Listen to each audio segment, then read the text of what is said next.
In just 17 months, between July 1942 and October 1943, approximately 870,000 people were murdered on a piece of land no larger than 24 hectares.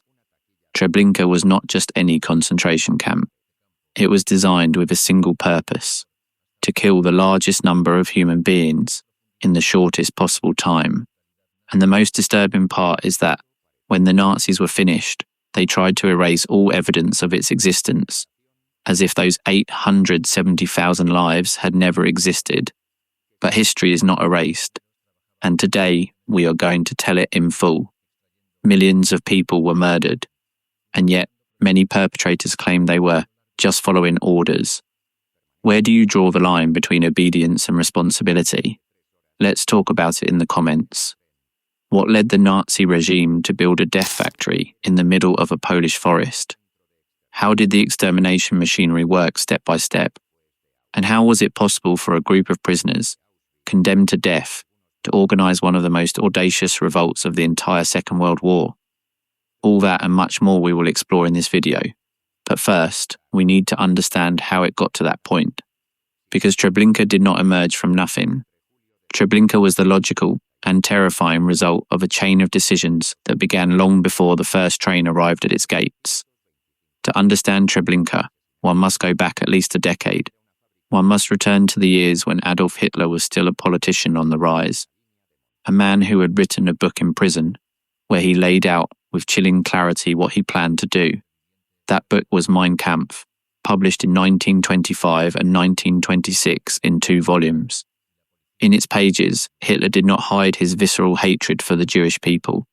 He accused them of being a destructive force, a parasite that corrupted nations from within. He wrote that the Jewish question had to be definitively resolved to guarantee the survival of the Aryan race. Those words, which many dismissed as the ravings of a marginal extremist, would eventually become state policy. When Hitler was named Chancellor of Germany on January 30th, 1933, anti-Semitism ceased to be tavern rhetoric and became law. On April 1st of that same year, the regime organized an official boycott of Jewish businesses. Say soldiers stood in front of Jewish shops, medical offices, and law firms with signs that said, "Germans, defend yourselves, do not buy from Jews." It was only the beginning. In September 1935, the Nuremberg laws stripped German Jews of their citizenship. The law for the protection of German blood and German honor prohibited marriages and sexual relations between Jews and citizens of German blood. The Reich citizenship law established that only those of German or kindred blood could be citizens. With a stroke of a pen, more than 500,000 German Jews became foreigners in their own land, stateless within the borders of the country where they had been born, where they had worked, where they had served in the First World War. And here a question arises that many ask: why didn't they leave sooner? Why didn't they flee when there was still time? The answer is more complex than it seems. Many did try to leave. Between 1933 and 1939, approximately 300,000 Jews left Germany. But emigrating was not simple. The Nazis imposed a Reich flight tax, the Reichsfluchtsteuer, which confiscated up to 25% of the assets of anyone who wanted to leave. Furthermore, most countries in the world closed their doors. At the Evian Conference in July 1938, representatives of 32 nations met to discuss the Jewish refugee crisis. The result was devastating. With the exception of the Dominican Republic, which offered to accept up to 100,000 refugees, although in practice only a few thousand arrived, no country significantly increased its immigration quotas. The United States maintained its restrictions. Great Britain limited entry into Palestine. Australia declared that it did not have a racial problem and did not wish to import one. The international community, with all its diplomacy and speeches, abandoned millions of people to their fate. That global indifference had devastating consequences. Hitler observed the Evian Conference with attention and drew a conclusion. No one was going to stop him. If the world did not want the Jews, he would take care of them in his own way. It is one of the most bitter ironies of history. The failure of international diplomacy not only failed to protect the Jews, but it also gave Hitler the confirmation that he could act with impunity.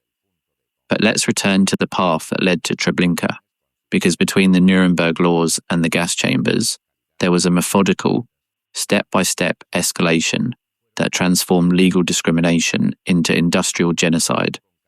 On the night of November 9th to 10th, 1938, the Nazi regime unleashed a wave of coordinated violence against the Jewish community throughout Germany, Austria, and the Sudetenland. It is known as Kristallnacht, the Night of Broken Glass. In a matter of hours, organized mobs destroyed more than 7,500 Jewish businesses, burned more than 1,400 synagogues, and murdered at least 91 people. Approximately 30,000 Jewish men were arrested and sent to concentration camps like Dachau, Buchenwald, and Sachsenhausen. And in a perverse twist that defies all moral logic, the Nazi regime forced the German Jewish community to pay a collective fine of 1 billion marks, equivalent to about $400 million of the era, as compensation for the damages they themselves had suffered. The victimizers charged the victims for their own persecution. Kristallnacht marked a turning point. Before that night, the Nazi policy against the Jews had been based mainly on legal exclusion and economic pressure. After that night, direct physical violence became an accepted and celebrated tool of the regime. The message was clear: there were no limits. But how does one go from breaking shop windows to building gas chambers? How does a modern, industrialized society, with universities, hospitals, and symphony orchestras, come to plan the systematic murder of millions of people? That is perhaps the most disturbing question of the entire 20th century. And the answer is not a single event, but a sequence of decisions that normalize the unthinkable. On September 1st, 1939, Germany invaded Poland, starting the Second World War. In just 5 weeks, the Polish army was crushed. Poland fell, and with it, more than 3 million Polish Jews came under Nazi rule. 3 million people who could not be easily expelled, like the German Jews, because there was nowhere to send them. The problem the Nazis had created for themselves multiplied tenfold overnight. The initial solution was ghettoization. Starting in October 1939, the Nazis began to concentrate the Polish Jewish population in closed urban ghettos. The Lodz ghetto was sealed in May 1940. The Warsaw ghetto, the largest of all, was closed in November of that same year. Inside, approximately 400,000 people were crammed into an area of just 3.4 square kilometers. That was equivalent to a density of more than 120,000 people per square kilometer. To put it in perspective, the current population density of New York City is approximately 11,000 people per square kilometer. The inhabitants of the Warsaw ghetto lived in conditions more than 10 times more crowded than the most densely populated city in the modern Western world. The conditions in the ghettos were deliberately inhuman. The official food ration for Jews in the Warsaw ghetto was approximately 184 calories a day, a fraction of the 2,000 to 2,500 calories an adult needs to survive. Hunger was omnipresent. The corpses of those who died of starvation or disease appeared on the sidewalks every morning, covered with newspapers. Typhus spread like wildfire in those conditions of extreme overcrowding. In the Warsaw ghetto alone, it is estimated that between 80,000 and 100,000 people died of hunger and disease before the deportations to Treblinka even began. 100,000 people, and that was just the prelude. Adam Cherniakow, president of the Judenrat, the Jewish council imposed by the Nazis to administer the Warsaw ghetto, kept a diary where he recorded the daily agony of his community. He noted the death tolls, the impossible demands of the Germans, the ever-shrinking rations. When in July 1942 he received the order to prepare deportation lists, 6,000 people a day were to be sent east for resettlement. Cherniakow understood what it meant. On July 23, 1942, he took a cyanide capsule in his office. He left a note for his wife. "They are asking me to kill the children of my people with my own hands. I have no other choice but to die." He could not stop the deportations, but he refused to be an accomplice. And where were those trains going? What was the final destination of those 6,000 people who were pushed into cattle cars each day at the Umschlagplatz of the Warsaw Ghetto? The answer was about 80 kilometers northeast of the Polish capital, in a forest, clearing next to a small railway station whose name would soon become synonymous with absolute horror. Treblinka.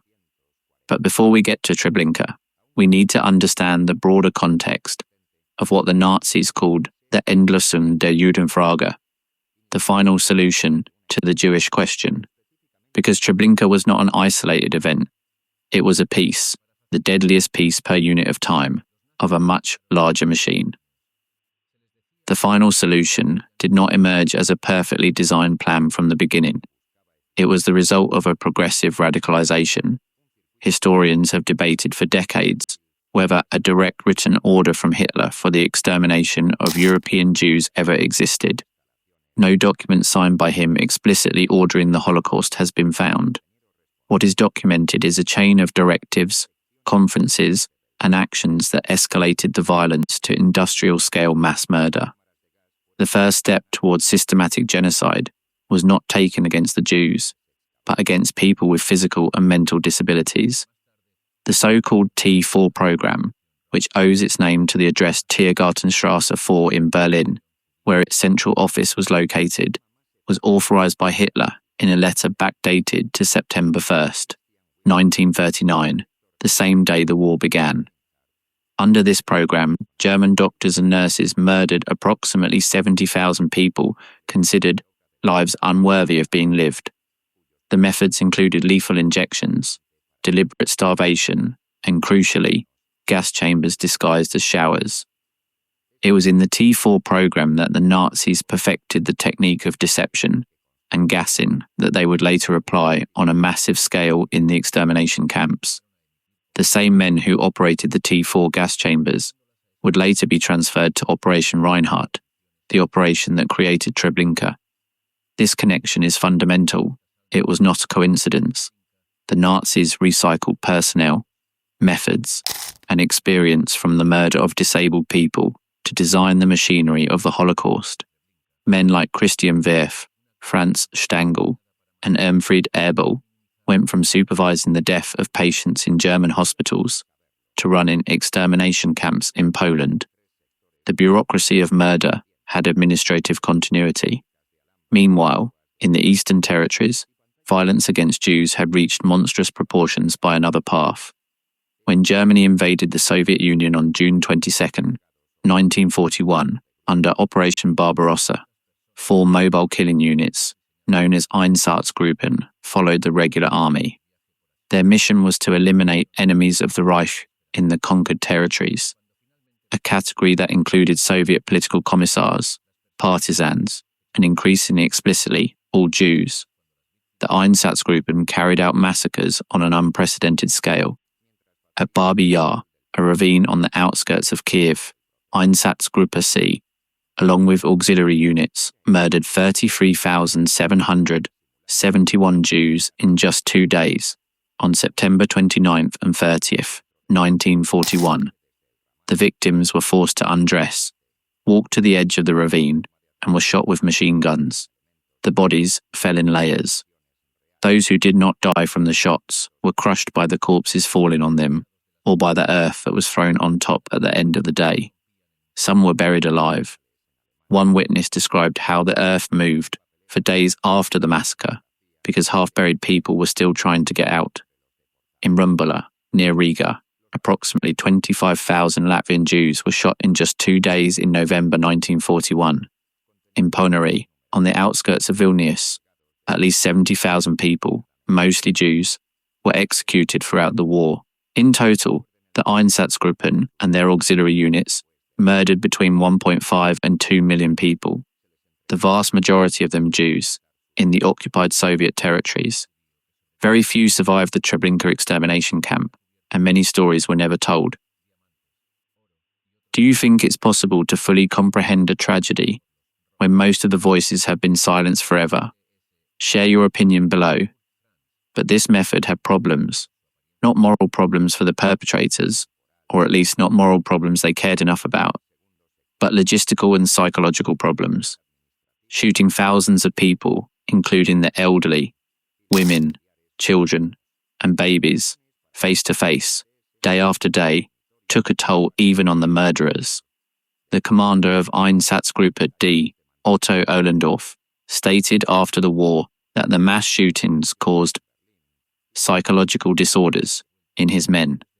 Heinrich Himmler, the head of the SS, witnessed a mass execution in Minsk in August 1941, and, according to witnesses, he staggered and nearly fainted when splatters of blood and brain fragments landed on his coat.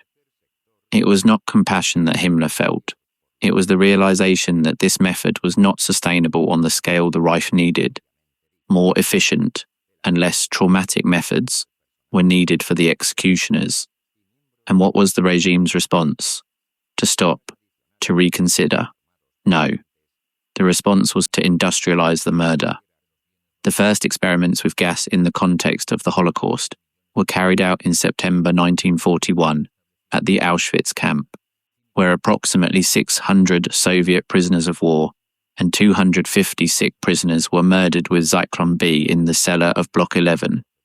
Almost simultaneously, in the Baltic and Soviet territories, gas vans, modified trucks that redirected exhaust fumes from the engine to the sealed rear compartment where the victims were, began to be used.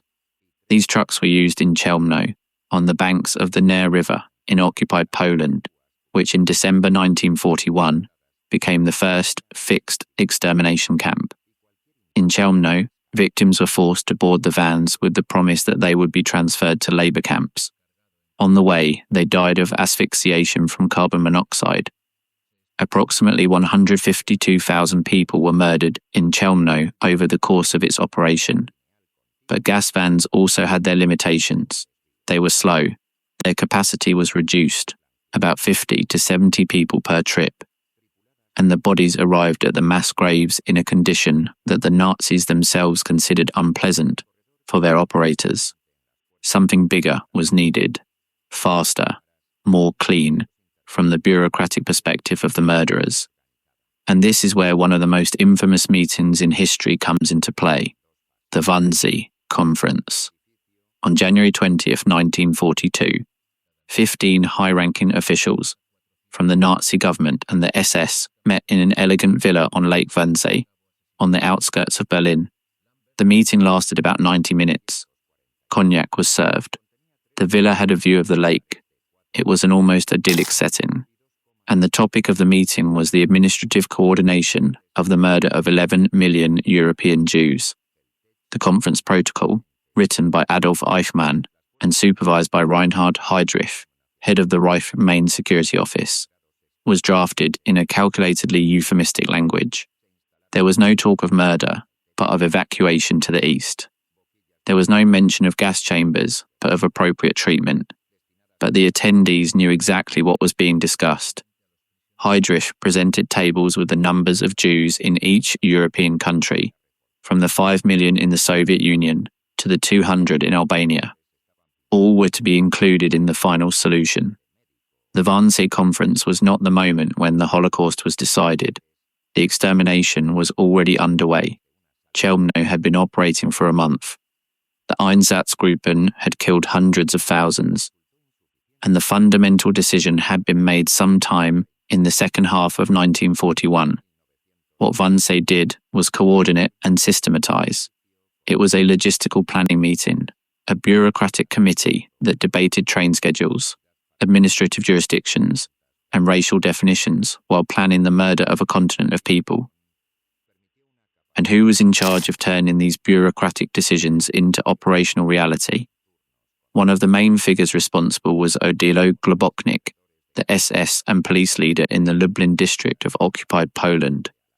Globoknik was the man Himmler chose to lead Operation Reinhardt, named in honor of Reinhard Heydrich after his assassination in Prague in June 1942.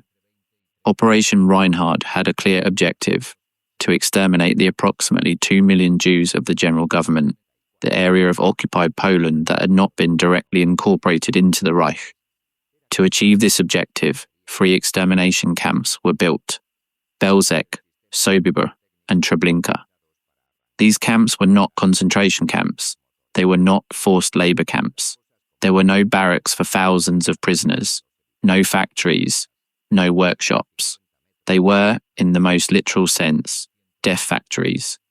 Their sole function was to receive trains loaded with people and murder them within hours, sometimes minutes, of their arrival. Belzec was the first to operate, beginning on March 17, 1942. Sobibor followed in May 1942, and Treblinka, the last and deadliest of the 3, opened its doors on July 23, 1942. Why was this place chosen? What was so special about that corner of the Polish countryside? Treblinka's location was selected with meticulous logic. The site was next to a gravel quarry that was already being exploited by a previous labour camp known as Treblinka 1, established in June 1941 to punish Poles who did not meet their mandatory labour quotas. Treblinka 1 was a forced labour camp where thousands of prisoners, mostly Poles, but also Jews and Roma, were exploited in the extraction of gravel and sand under brutal conditions. It is estimated that approximately 10,000 people died in Treblinka, one between 1941 and 1944, from exhaustion, disease, malnutrition, and arbitrary executions. The extermination camp, known as Treblinka 2, was built about 2 kilometers away. Its location offered several strategic advantages from the Nazi perspective. First, the area was relatively isolated, surrounded by dense forests that concealed the operations. Second, it had a railway line that connected directly to Warsaw, Bialystok, and other cities, with large concentrations of Jewish population. Third, the terrain was flat and sandy, which facilitated the excavation of massive mass graves. And fourth, the proximity of the pre-existing labour camp provided infrastructure and manpower. The construction of Treblinka 2 began in May 1942 under the supervision of SS Obersturmführer Richard Thomalla, an SS construction expert who had already participated in the building of Sobibor. It was an accelerated engineering project. In just 2 months, a team of Polish and Jewish forced labourers erected the necessary structures. The design was based on the already proven model of Belzec and Sobibor, but with modifications intended to increase the processing capacity. The camp was approximately 600 by 400 metres and was divided into 3 main zones.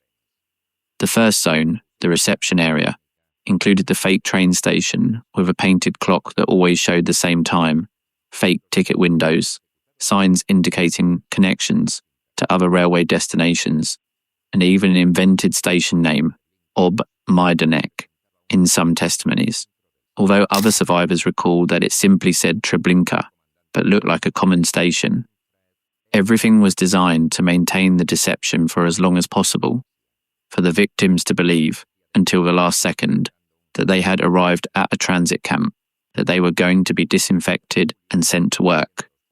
The second zone was the administrative and lodging area for the guards, where the approximately 25 to 30 German SS who commanded the camp and the 100 to 120 auxiliary guards lived. These guards were mostly Ukrainian volunteers recruited from Soviet prisoner of war camps and trained at the Treblinka camp. These men, known as Trawnikis, were a fundamental pillar of the extermination system. They were Soviet prisoners of war, many of them of Ukrainian origin, who agreed to collaborate with the Nazis in exchange for food, a slightly better treatment than that of other prisoners, and small privileges. Their brutality was in many cases comparable, and sometimes superior, to that of the SS themselves. And the third zone, the most secret and sinister, was the extermination area proper, It was completely separated from the rest of the camp by high fences covered with interwoven pine branches to block the view. Inside were the gas chambers, the mass graves, and later the cremation grates. The Nazis called this area Totenlager, the camp of the dead. Only the prisoners assigned to the Sonderkommando, the special commando of prisoners forced to handle corpses, had access to this area, and none of them were meant to leave alive. They were executed and periodically replaced to prevent them from bearing witness. The path that connected the reception area with the gas chambers was a narrow corridor, flanked by barbed wire fences, covered with pine branches, narrow enough that only a few people could pass at a time. The Nazis called it Der Schlaf, the tube, or Die Himmelstrasse, the road to heaven. This second name was not a casual euphemism, it was a deliberate sarcasm. The guards used it with full awareness of their cruelty. Treblinka's road to heaven was approximately 100 meters long and 4 meters wide. Along its path, Ukrainian guards armed with whips and bayonets forced the naked victims to run at full speed towards the gas chambers, beating them and shouting at them, so they would not have time to understand what was happening, so they could not stop, think, resist. Can you conceive of that scene? Men, women, elderly, children, naked, running terrified down a narrow corridor while being beaten, not knowing exactly what awaits them at the end, but feeling the absolute terror of the unknown, of the deception already partially unveiled, of the smell that the most perceptive were already beginning to notice in the air. The first gas chambers at Treblinka were 3 rooms of approximately 4 by 4 meters each, built of brick and concrete, with hermetic doors. Inside, they could fit between 200 and 300 people each time, although the Nazis pushed them in until every available centimetre was filled. The method of execution was carbon monoxide, produced by a diesel engine from a captured Soviet tank, or according to some testimonies, from a heavy truck. The engine was installed in an adjacent shed, and the gases were pumped into the chambers through pipes. The first commandant of Treblinka was Dr. Irmfried Abel, a physician who had directed the euthanasia centres of Brandenburg and Bernburg in the T4 program, where he had overseen the murder of thousands of people with disabilities. Abel was a man who, literally, had gone from killing patients in hospitals to directing an extermination factory. He was 32 years old when he took command of Treblinka. And here comes one of the most chaotic and macabre episodes in the camp's history. When the mass deportations from the Warsaw Ghetto began on July 22, 1942, the scale of the arrivals quickly overwhelmed the camp's capacity. Abel, in his eagerness to impress his superiors with numbers, accepted train after train without the camp being able to process so many people. The transports piled up at the station. Wagons full of people were left standing for hours, sometimes days, under the scorching Polish summer sun, without water, without food, without ventilation. Many died inside the wagons before even arriving at the camp. Inside Treblinka, the chaos was absolute. The corpses piled up faster than they could be buried. The mass graves overflowed. Thousands of bodies lay decomposing in the open air. The stench was so intense that it could be smelled for kilometers. Residents of nearby villages described the smell as something indescribable, nauseating, that permeated their clothes and would not go away for days. The victims' belongings, suitcases, clothes, shoes, accumulated in disordered mountains. The process of sorting goods had stopped because there simply weren't enough hands. The scene was so chaotic that even the Nazi standards of efficiency were considered compromised. Globoknik sent Christian Werf, the inspector of the Operation Reinhard camps, a man whose brutality had earned him the nickname Christian the Savage, to investigate the situation. What Werf found left him furious, not because of the death, of course, but because of the disorder, the inefficiency, the fact that the chaos at Treblinka was attracting unwanted attention. Polish peasants were approaching. The bad smells were spreading, the secret was leaking out. In early September 1942, Abel was dismissed. According to some testimonies, he was found drunk in his office, surrounded by chaos. He was replaced by Franz Stangl, a 34-year-old Austrian, who had been the commandant of Sobibor, and before that, the director of the Hafheim Euthanasia Center in Austria. Stangl was, in a certain sense, the antithesis of Abel. Where Abel was impulsive and disorganized, Stangl was methodical, administrative, obsessed with order. He was a bureaucrat of genocide. After the war, many of those responsible were never held accountable. Some even disappeared and reintegrated into daily life. Do you think justice was ever served for what happened at the Treblinka extermination camp? Or is it impossible in the face of crimes of this magnitude? Leave your opinion below. Stangl arrived at Treblinka and immediately imposed changes. He temporarily halted transports while the camp was reorganized. He expanded and improved the extermination facilities. He built new gas chambers, this time 10 larger ones, with the capacity to kill between 3,000 and 4,000 people per hour. The new chambers were in a brick building that from the outside was designed to look like a bathhouse. It even had a Star of David on the pediment to reassure the Jewish victims, with the false idea that it was a place of ritual purification. Each individual chamber measured approximately 4 by 8 meters and had a capacity of between 300 and 400 people. The doors were hermetically sealed and the gas, carbon monoxide, from the diesel engine was introduced through pipes in the floor. Stangl also perfected the system of deception. The fake train station was beautified.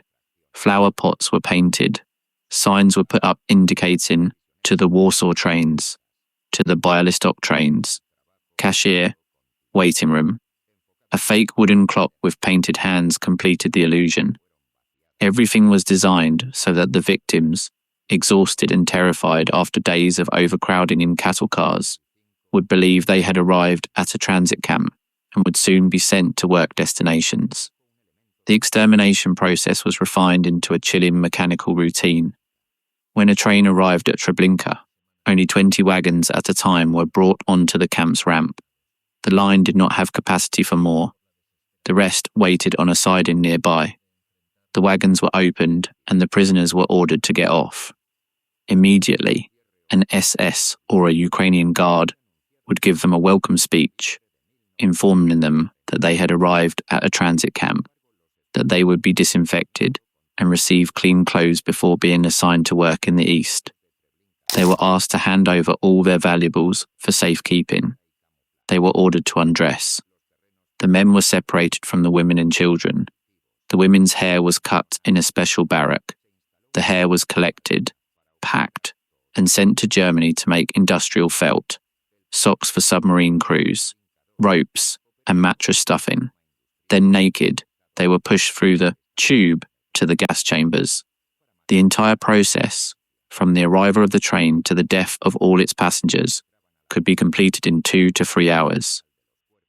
Samuel Willenberg, one of only 67 survivors of Treblinka, described the moment of his arrival at the camp in August 1942.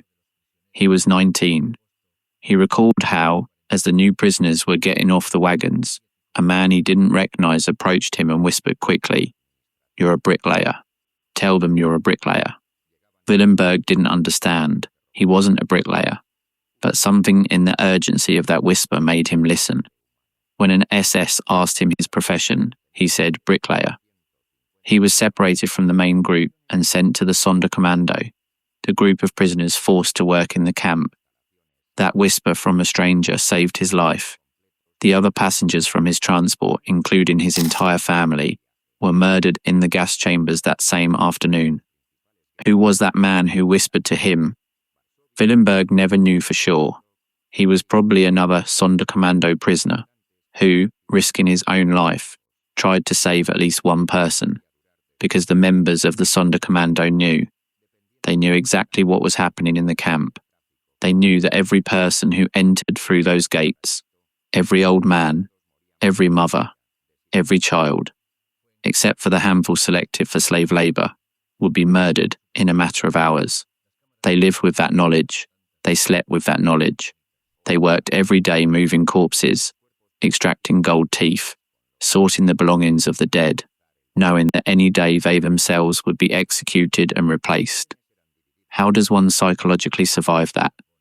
How does one get up each morning, knowing that one's only function is to serve a murder machine that will eventually devour oneself as well?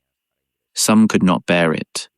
There were suicides among the Sonderkommando prisoners.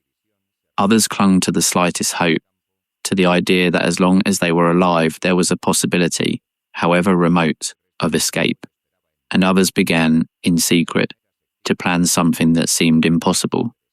But before we get to the revolt, we need to understand the magnitude of what happened at Treblinka. We need to put numbers to the tragedy, although no number can truly capture the meaning of what they represent. Between July 1942 and October 1943, Jews from all over occupied Poland and other European countries were deported to Treblinka.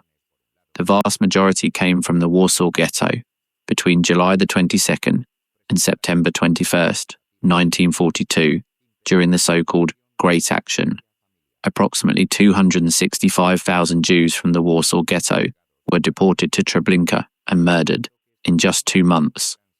265,000 people. To put it in context, that is more than the current population of cities like Aachen in Germany, or Reno in Nevada, or the city of Geneva in Switzerland, an entire city erased in 60 days. But Warsaw was not the only source.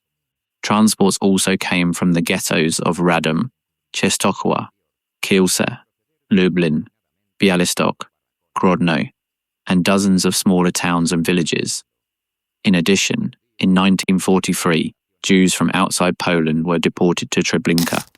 Approximately 7,000 Jews from Thessaloniki, Greece, about 7,000 Jews from Macedonia and Thrace, under Bulgarian occupation, and smaller groups from other origins. Approximately 2,000 Roma, gypsies, were also murdered in Treblinka, as well as an unknown number of Soviet prisoners of war and non-Jewish Poles. In total, the most accepted estimates place the number of victims at Treblinka between 700,000 and 900,000 people, with the figure most cited in recent historical studies being close to 870,000. That makes Treblinka the second deadliest extermination camp of the Holocaust, second only to Auschwitz-Birkenau, where approximately 1.1 million people were murdered. But there is a crucial difference. Auschwitz operated for almost 5 years. Treblinka operated for 17 months. In terms of the rate of extermination, Treblinka was proportionally more lethal. In its peak months of operation, between July and December 1942, the camp murdered an average of more than 4,000 people a day. There were days when the figure exceeded 10,000. Those numbers are so enormous that they become abstract. It is easy for the mind to disconnect when talking about hundreds of thousands.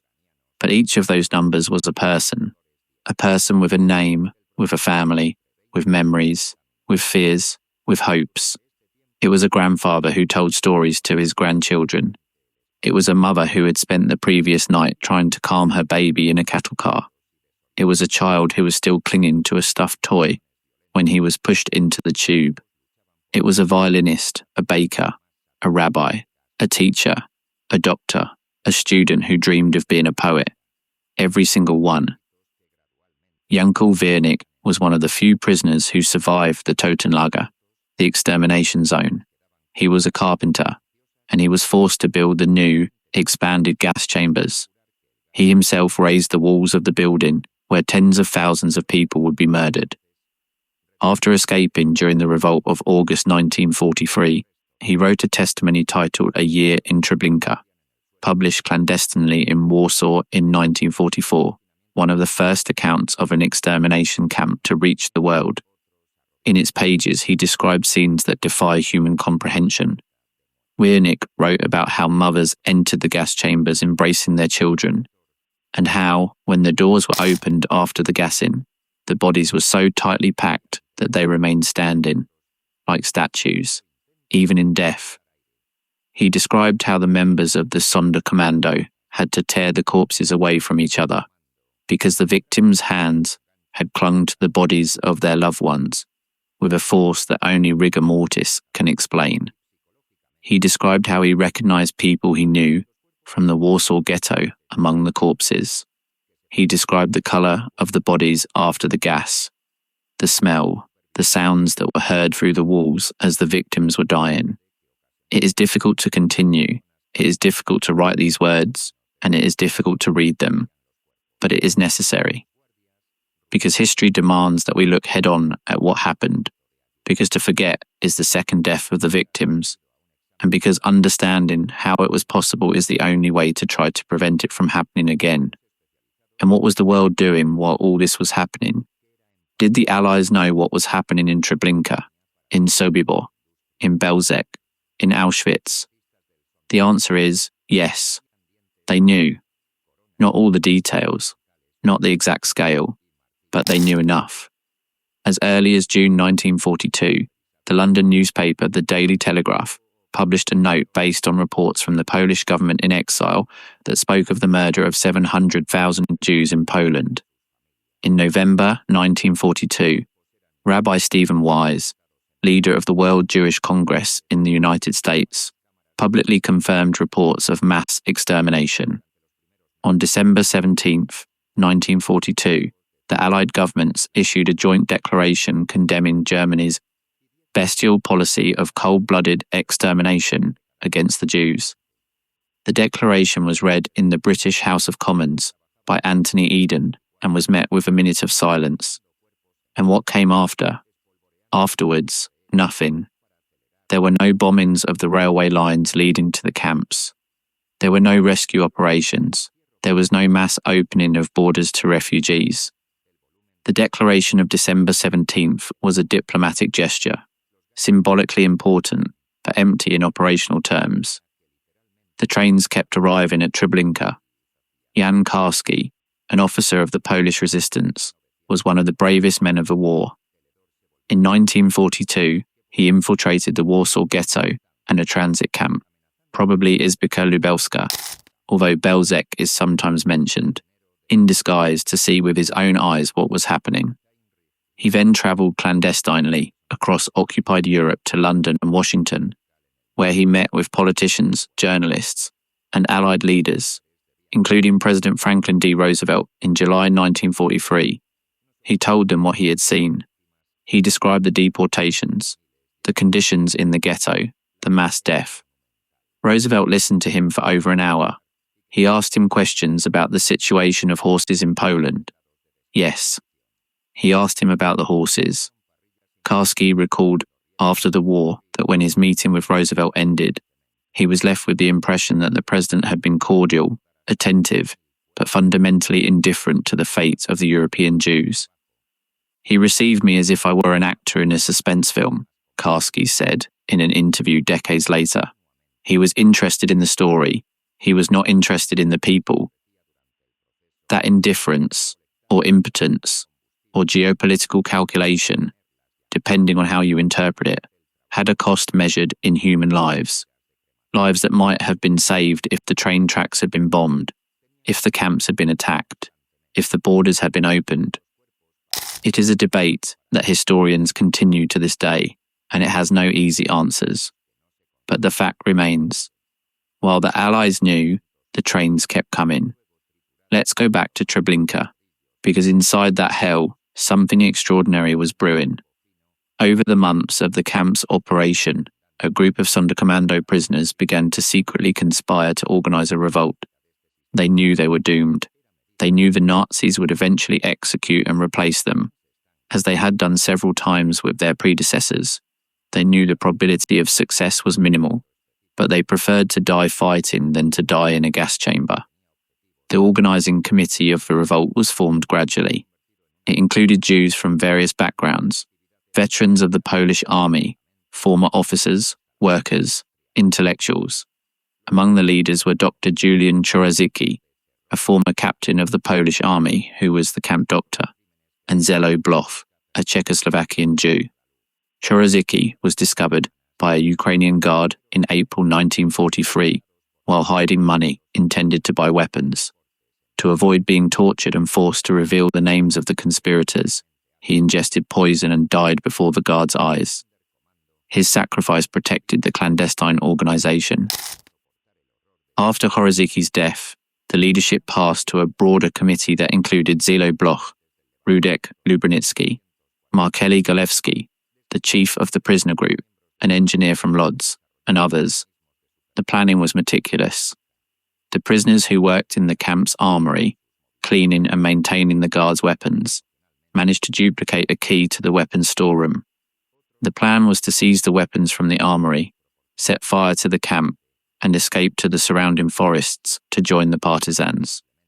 The original date for the revolt was changed several times. They had to wait for the right moment, when there were few guards, when conditions were favourable. Finally, it was set for the afternoon of August 2nd, 1943. That day, at 3:45 in the afternoon, a pistol shot, the agreed-upon signal, rang out in the camp. What followed was an hour of chaos, fire, and blood. The prisoners who had obtained weapons from the armory, rifles, pistols, hand grenades, opened fire on the watchtowers and guards. Simultaneously, other prisoners set fire to the camp's buildings, using gasoline they had secretly stored. The fire spread quickly. The barracks burned. The gasoline depot exploded. Columns of black smoke rose above the forest. But the plan did not go exactly as planned. The signal was given a few minutes earlier than agreed, because one of the conspirators was discovered by a guard, and the organisers decided they could not wait any longer. This meant that not all prisoners were in position when the revolt began. Furthermore, the armory contained fewer weapons than expected. Many had been moved the day before by the Germans, perhaps out of suspicion, perhaps as a matter of routine. And the Ukrainian and German guards, though initially surprised, reacted fiercely, firing machine guns from the watchtowers at the prisoners running towards the fences. Still, between 200 and 300 prisoners managed to escape the camp. Many did so by climbing, cutting, or running through the perimeter wire fences under a hail of bullets. Some used makeshift ladders, others simply ran towards the fences and threw themselves over them, ignoring the barbed wire that tore their flesh, knowing that any wound was preferable to stay in. Of those who escaped, most were recaptured and murdered in the following days. The Nazis deployed search parties with dogs, troops, and police throughout the area. Local Polish peasants, out of fear or anti-Semitism, turned in many fugitives. Others were betrayed for rewards, but a group of approximately 67 prisoners managed to survive until the end of the war. 67 people out of the nearly 870,000 who passed through Treblinka. They were the ones who told the story.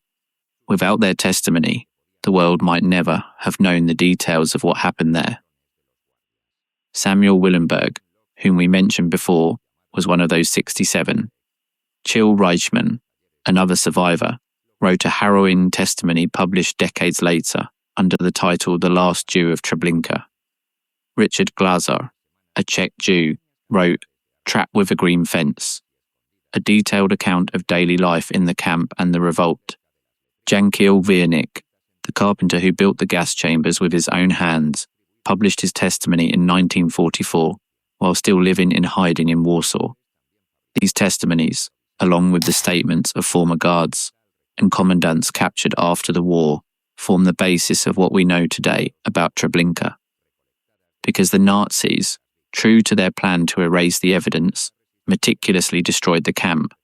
How do you erase a camp where 870,000 people were murdered? The answer to that question is another of Treblinka's most macabre stories, and it begins months before the revolt. In early 1943, Heinrich Himmler visited Treblinka. By then, the bulk of the deportations had already occurred, and the camp's primary function was changing. Himmler ordered that all the bodies buried in the mass graves be exhumed and cremated. The order responded to two motivations. First, to destroy the evidence of the crime, Second, to address the practical problem that the mass graves were contaminating the groundwater and generating odours that could be perceived for kilometres. The task of exhuming and burning hundreds of thousands of corpses was assigned, of course, to the Sonderkommando prisoners. Enormous open-air cremation pyres were built, using train rails as supports. The bodies were extracted from the graves with an excavator, a mechanical contraption the Nazis had brought specifically for this purpose, and piled on the rails in layers, alternating with wood, and burned. The ashes were sifted to recover gold teeth, and then mixed with sand and scattered across the camp. The cremation operation lasted for months. The smoke from the funeral pyres was visible from a great distance. The smell, according to witnesses, was unbearable. The prisoners forced to perform this work lived in a literally unimaginable hell, exhuming people they often recognised, handling bodies in various states of decomposition, crushed by a horror that no word can adequately describe. After the revolt of August 2nd, 1943, the Nazis accelerated the dismantling of the camp. The last transports had arrived in May 1943. There was no longer a need to keep Treblinka in operation. The majority of the Jews from the general government had been murdered. The camp structures were demolished. The bricks from the gas chambers were dismantled and used to build a farmhouse on the site. Yes, a farmhouse. The Nazis installed a Ukrainian guard named Treblinka in a house built on the rubble of the gas chambers, with livestock and crops to give the appearance that a farm had always been there. They planted lupines, a blue-flowered plant, over the entire extent of the camp to hide the marks on the ground. The goal was that anyone passing by would see fields of flowers and a peaceful farm, not a cemetery of nearly 1 million people. Did the deception work? Did the Nazi regime manage to erase Treblinka from the face of the earth? For a time, they almost succeeded. When Soviet troops arrived in the area in July 1944, they found a field covered in lupines and a farm inhabited by a settler of German ethnicity. There were no barracks, there were no gas chambers, there were no barbed wire fences, only disturbed earth, blue flowers, and silence. The Soviets knew, from the reports of the Polish resistance and from the testimonies that had already reached the world, that something terrible had happened there, but the physical evidence had been meticulously destroyed. However, the earth holds secrets that not even the Nazis could completely erase. In 2010 and 2012, a team of British forensic archaeologists, led by Dr. Caroline Sturdy-Coles from Staffordshire University, conducted the first systematic archaeological excavations at the Treblinka site, using non-invasive technology, georadar, aerial photography, and laser mapping. They managed to map the complete structure of the extermination camp for the first time. They found the foundations of the gas chambers, one with a capacity for 600 people and another for 5,000. They found remains of tiles that had covered the walls of the chambers, fragments of barbed wire, personal objects of the victims, rings, pendants, keys, spoons, and most shockingly, large quantities of human bones and ashes mixed with the sand of the terrain. The very earth of Treblinka was impregnated with human remains. The Nazis had destroyed the buildings, but they had not been able to destroy the people they had murdered, not completely. Those excavations confirmed what the survivors had described for decades: the exact location of the gas chambers, the layout of the road to heaven, the dimensions of the mass graves. Everything matched the testimonies of Willenberg, Wiernik, Reichmann, and Glaser. Archaeology validated memory. But let's go back now.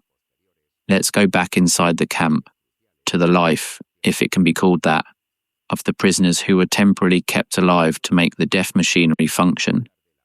Because within Treblinka there was a macabre hierarchy, a system of slave labour, where each prisoner fulfilled a specific function in the extermination process, and where survival depended on factors as arbitrary as the whim of a guard or the ability to make oneself invisible. The camp prisoners were organised into various work commandos. The Kommando Blau, the Blue Commando, named for the blue armbands they wore, was responsible for receiving the new arrivals on the train ramp. They had to help people get off the wagons, collect the luggage, and take it to the sorting area. They were the first faces the victims saw upon arrival, and they were strictly forbidden to reveal what awaited them. If a member of Commando Blau was caught warning the new arrivals, he was executed immediately. The Commando Rot, the Red Commando, was in charge of sorting the belongings of the dead: clothes, shoes, suitcases, jewelry, money, documents, family photographs.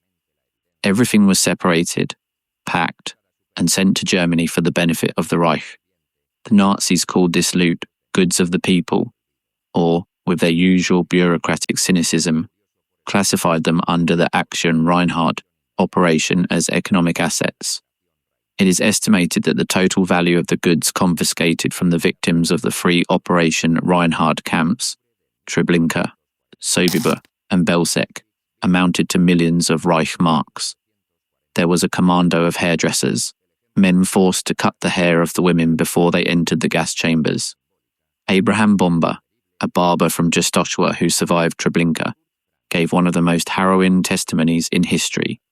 In the documentary Shoah by Claude Lanzmann, he described how he cut the hair of women who did not know they were going to die in a matter of minutes, how he recognized people from his own city among them, and how a fellow barber discovered his wife and sister among the waiting women. "What could I do?" said Bomber, his voice cracking. "I had to keep cutting."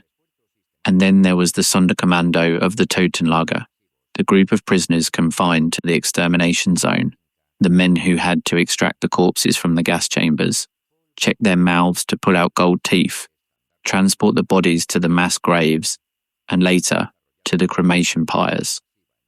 These men lived completely isolated from the rest of the camp. They had no contact with the prisoners in the other zones. They slept next to the graves. They permanently breathed the smell of death. They were the most direct witnesses of the extermination, and if for that reason the Nazis executed and replaced them regularly so they could not speak. Chill Reichmann, who was assigned to the Sonderkommando of the dentists, the group in charge of extracting gold teeth from the corpses, described in his testimony how he worked with pliers on the mouths of people who had been dead for mere minutes, how the bodies were still warm, how he sometimes encountered corpses that seemed to be smiling due to post-mortem muscle contraction, and how that smile haunted him in his nightmares for the rest of his life. What were the men who directed all this like? Who were the SS who commanded Treblinka? We have already mentioned Irmfried Abel, the first commandant, dismissed for his chaotic management, and Franz Stangl, the second commandant, who turned the camp into an efficient killing machine. But there were other names that the survivors remembered with particular horror. Kurt Franz, the last commandant of Treblinka, was a man of 28 when he arrived at the camp as deputy commandant under Stangl. The prisoners nicknamed him Lalka, Doll in Polish, for his youthful face and deceptively innocuous appearance. But Kurt Franz was a meticulous sadist. He had a St. Bernard dog named Barry, which he had trained to attack prisoners on command. Franz would order Barry to bite the men's genitals or tear pieces of flesh from the victims while he watched with a smile. After the war, when he was arrested, a photo album of Treblinka that he himself had compiled was found in his house, with the inscription Schöne Zeiten, beautiful times, on the cover, beautiful times. That is how Kurt Franz remembered his period in a camp where 870,000 people were murdered. And then there was Ivan the Terrible, the name by which survivors remembered a Ukrainian Charniki guard who operated the gas chambers. The testimonies about this man are some of the most gruesome of the entire Holocaust. Survivors stated that Ivan would torture the victims as they waited in front of the gas chamber doors. He would cut off people's noses, ears, and eyes with a sword or a bayonet. One survivor testified that Ivan killed a baby by smashing it against a wall. Another claimed that he raped a young woman before cutting open her abdomen and leaving her to bleed to death. After the war, a man named John Demjanjuk, a Ukrainian immigrant living in Cleveland, Ohio, was identified by survivors as Ivan the Terrible. He was extradited to Israel, tried, and sentenced to death in 1988. However, the conviction was overturned by the Israeli Supreme Court in 1993 when evidence emerged that Ivan the Terrible might have been another person. Demjanjuk was later tried in Germany for crimes in Sobibor, another camp where he was proven to have served as a guard, and convicted in 2011. The true identity of Ivan the Terrible of Treblinka remains a subject of historical debate. And what role did the Ukrainian Treblinka guards play in all this? This is a part of the story that is often overlooked, but it is fundamental to understanding how the machinery of the Holocaust worked. The approximately 120 Treblinka guards in Treblinka were, for the most part, Soviet prisoners of war, many of Ukrainian origin, but also Balts, Volksdeutsche, and other nationalities, who had been captured by the Germans during Operation Barbarossa. The conditions in the German prisoner of war camps were atrocious. Of the approximately 5.7 million Soviet soldiers captured by Germany during the war, about 3.3 million died in captivity from starvation, disease, forced labor, and executions. Faced with the prospect of a slow death by starvation, some prisoners accepted the Nazi offer to serve as auxiliary guards in exchange for food, clothing, and marginally better treatment. They were trained at the Treblinka camp near Lublin, where they received basic military instruction and were indoctrinated in Nazi anti-Semitic ideology. Not all were enthusiastic volunteers, some were coerced, but once integrated into the system, many of them became brutal enforcers. In Treblinka, the Treblinka guards guarded the perimeter, escorted the victims through the tube to the gas chambers, and actively participated in beatings and executions. Their brutality was extensively documented by survivors. Does this make them victims or perpetrators? It is a question that has no simple answer. They were both at different times, but history cannot absolve them. They had choices, however limited, and they chose to participate in the murder of hundreds of thousands of innocent people. Now, there is an aspect of Treblinka's history that is rarely mentioned, but is crucial to understanding the full dimension of what happened there. The local Polish population. What did the neighbours of Treblinka know? What did they see? What did they hear? What did they smell? The answer is much more than most admitted after the war. The town of Treblinka was just 4 kilometres from the extermination camp. Trains loaded with people passed through the town station several times a day. The inhabitants could hear the screams, the gunshots, and, in the summer months of 1942, they could smell the decomposition of the corpses that were accumulating faster than they could be buried. When the mass cremations began in 1943, the smoke and ashes were visible for kilometres. Some Polish peasants would approach the camp surroundings to trade with the Ukrainian guards, exchanging vodka and food for valuables that the guards stole from the victims' belongings. Others came in the hope of finding gold or jewels that might have been thrown from the trains by desperate victims. There were even cases of peasants digging near the mass graves in search of gold teeth. At the same time, some Poles risked their lives to help. There were those who hid fugitives from the revolt of August 2nd, 1943, knowing that if they were discovered, they would be executed along with their families. The story of the relationship between the local Polish population and Treblinka is complex, full of moral nuances that do not allow for easy generalizations. There was heroism and there was complicity. There was indifference and there was compassion. There were those who profited from the suffering of others and those who gave their lives to save them. But there is a particularly chilling fact that reveals the extent to which the presence of Treblinka had penetrated the daily life of the area. Post-war investigations documented that during the year and a half the camp was in operation, many Poles came to the place, even from distant lands, attracted by the possibilities of looting and illicit trade that the camp generated. The economy of death had created a black market around it. Now let's return to the revolt, to to the uprising of August 2nd, 1943, because we need to tell it in more detail, because it was one of the most extraordinary and most tragic acts of resistance of the entire Second World War. The planning had taken months. The organising committee had studied the camp's routines, the guard shifts, the weak points of the perimeter. They knew their main problem was the lack of weapons. The prisoners had access to work tools, shovels, pickaxes, axes, but against the machine guns in the watchtowers, that was not enough. They needed the weapons from the camp's armoury. On the night of August 1st, 1943, the prisoner Eliyahu Grinsbach managed to steal 3 pistols and 10 grenades from the weapons storeroom. It was an act of reckless bravery. The armoury was guarded, and any discovery would have meant not only his death, but that of all the conspirators and possibly all the prisoners in the camp. The plan was complex. A group of prisoners was to seize the remaining weapons from the armoury using the duplicate key they had made weeks before. Others were to cut the telephone lines to prevent the Germans from calling for reinforcements. Another group was to set fire to the camp's buildings, and the bulk of the prisoners was to head for the main gate and the wire fences to escape into the woods. On August 2nd, 1943, the conditions seemed favourable. After 1 in the afternoon, 4 SS members and 16 Ukrainian guards left the camp to swim in the nearby Bug River.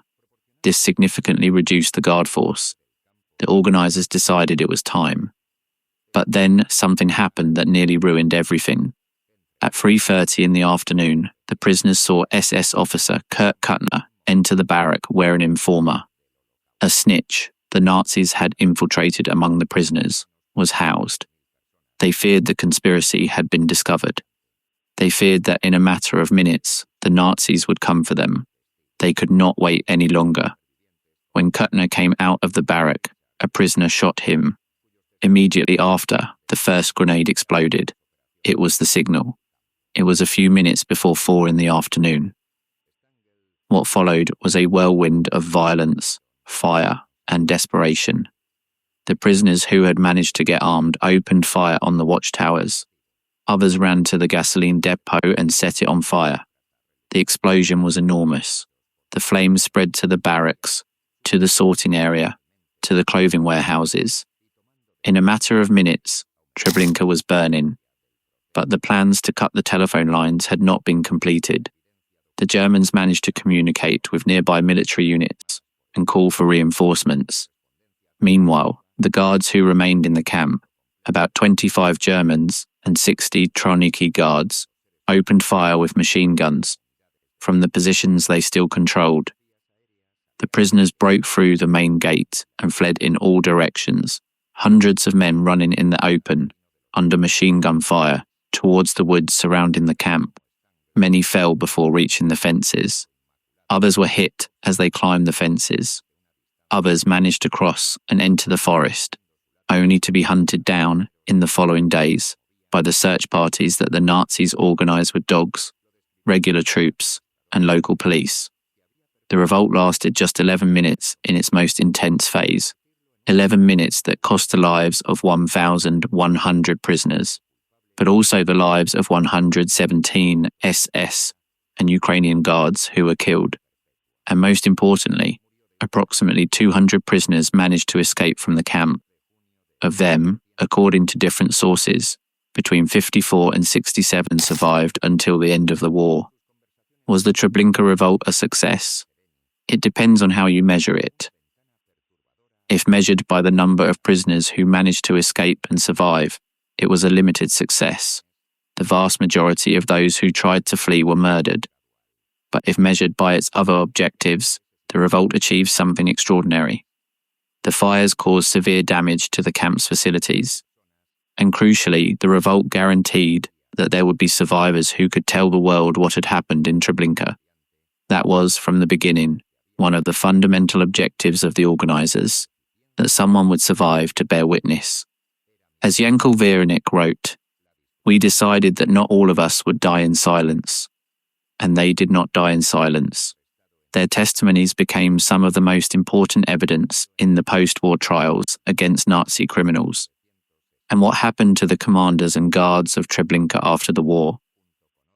Franz Stangl, the commandant who had turned Treblinka into an efficient death factory, fled to Brazil after the war using the rat lines, the escape routes organized with the help of sectors of the Catholic Church and the Red Cross, that allowed thousands of Nazi criminals to escape to South America. He lived for years in Sao Paulo under his own name, working in a Volkswagen factory. He was located by the Nazi hunter Simon Wiesenthal and extradited to West Germany in 1967. At his trial, he was sentenced to life imprisonment for the deaths of at least 900,000 people. He died in prison on June 28, 1971. In a series of interviews with journalist Gitta Sereni, conducted shortly before his death, Stangl made statements that offer a chilling window into the psychology of a genocidaire. When Sereni asked him if he felt guilt, Stangl replied, "My conscience is clear. I was a policeman. I was following orders." When she asked him how he saw the victims, he replied, "They were cargo. I always thought of them as cargo." In his last interview, just hours before he died, he finally seemed to admit a shadow of responsibility. "I should have died. That was my guilt." He died that same night of a heart attack. Kurt Franz, the last commandant, the man of the Beautiful Times album, was arrested in 1959 and tried in Dusseldorf in 1965. He was sentenced to life imprisonment. He was released for health reasons in 1993 and died in 1998. Many of the Treblinka guards were never brought to justice. Some returned to the Soviet Union, where they were absorbed into the population or executed for collaborationism. Others emigrated to Western countries, where they lived ordinary lives for decades. Some were discovered and deported many years later. Others died without ever being judged. The post-war trials against Treblinka personnel were few in proportion to the scale of the crime. In the first Treblinka trial, held in Dusseldorf between 1964 and 1965, 10 former members of the camp's SS were tried. 4 received life sentences, the others sentences of between 3 and 12 years. All those who received temporary sentences were released before completing them fully. For the survivors who testified in those trials, seeing their torturers receive sentences they considered derisory was a devastating blow. But let's return now to the broader context of the final solution, because Treblinka cannot be understood in isolation. It was a piece of an extermination system that encompassed all of Europe. Operation Reinhard, of which Treblinka was the most lethal component, was responsible for the murder of approximately 1.7 to 2 million Jews in the 3 extermination camps of Belzec, Sobibor, and Treblinka between March 1942 and November 1943. Those 3 camps, along with Chelmno, Auschwitz-Birkenau, and Majdanek, constituted the extermination camp system of the Holocaust. But why were extermination camps built specifically in Poland? The answer has several dimensions. First, the vast majority of European Jews, more than 3.3 million, lived in Poland before the war. It was logically more efficient, from the Nazi perspective, to build the extermination facilities near the largest concentrations of victims.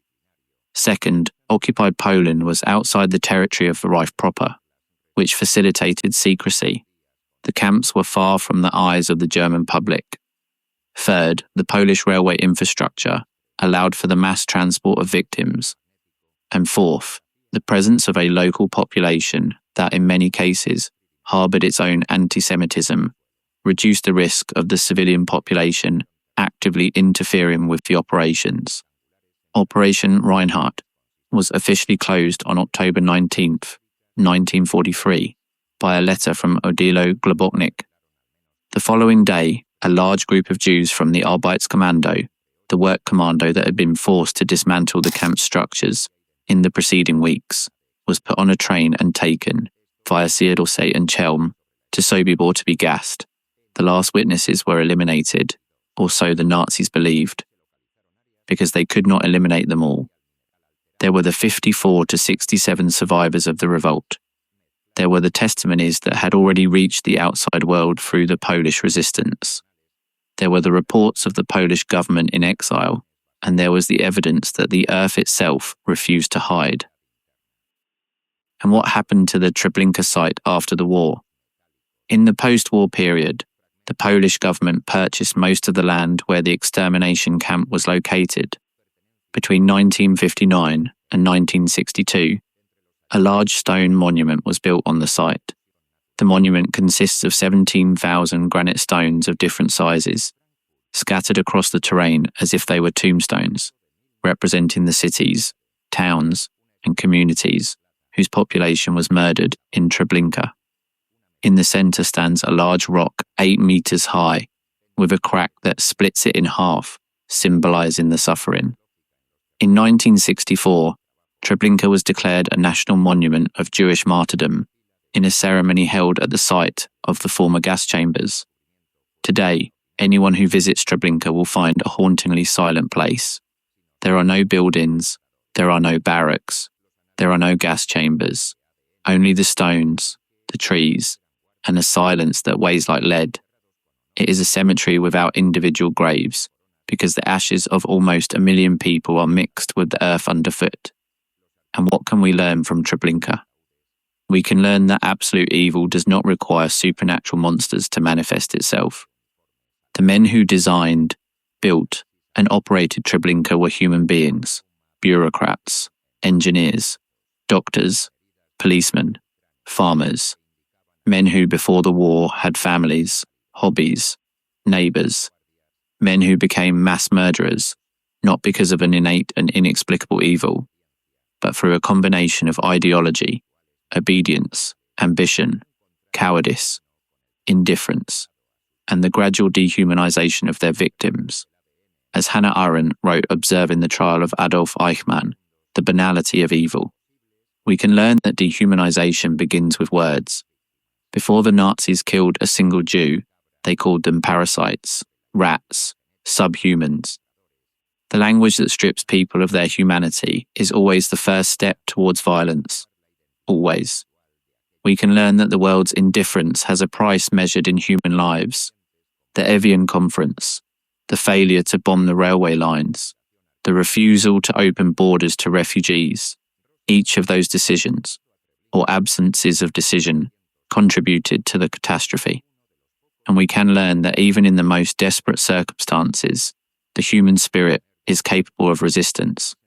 The prisoners of Treblinka, who organised the revolt of August 2nd, 1943, knew they would probably die, but they chose to die fighting. They chose for their death to have a meaning, to at least partially destroy the death factory, and to ensure that there would be survivors to tell the truth. The testimony of those survivors is now more important than ever. Samuel Willenberg, the last known survivor of the Treblinka revolt, passed away on February 19th, 2016, at the age of 93, in Tel Aviv. Before he died, he dedicated his last years to creating sculptures that depicted scenes from Treblinka, the women being led to the gas chambers, the children clinging to their mothers, the prisoners of the Sonderkommando. I make these sculptures, he said, because people need to see what I saw, because words are not enough. But is it really possible that something like this won't be repeated? Have we learned the lesson? The genocide subsequent to the Holocaust, Cambodia, Rwanda, Bosnia, Darfur, suggest that the answer is painfully no. That the human capacity for mass destruction was not a phenomenon unique to Nazi Germany. That the conditions that made it possible, organised hatred, dehumanization, blind obedience, international indifference, can be reproduced anywhere, at any time. That is why it is necessary to tell these stories. That is why it is necessary that we do not forget. That is why it is necessary that Treblinka is not just a name in a history book, but a permanent warning, inscribed in the collective consciousness of humanity. Now let's delve into an aspect we have mentioned, but which deserves a more detailed exploration: the logistics of extermination. Because one of the most disturbing things about Treblinka, and about the Holocaust in general, is the industrial efficiency with which it was carried out. It was not a chaotic outburst of violence. It was a system planned with the same meticulousness with which an assembly line is planned. The transport of victims to Treblinka depended on the Polish railway network, administered by the Ostbahn, the Eastern Railway, a division of the Deutsche Reichsbahn, the German railway system. The Holocaust trains were not secret operations separate from the regular transport system. They shared the same tracks, the same stations, the same traffic controllers. The schedules of the deportation trains were coordinated with the schedules of military and civilian trains. There were logistics engineers, dispatchers, locomotive drivers, maintenance personnel, clerks who processed the documentation for each transport. Hundreds, perhaps thousands of people involved in the logistical chain that moved the victims from the ghettos to the gas chambers, the majority of whom claimed after the war that they were just doing their job and that they didn't know what the final destination of the passengers was. Is that ignorance credible? The trains left loaded with people and returned empty, every time, without exception.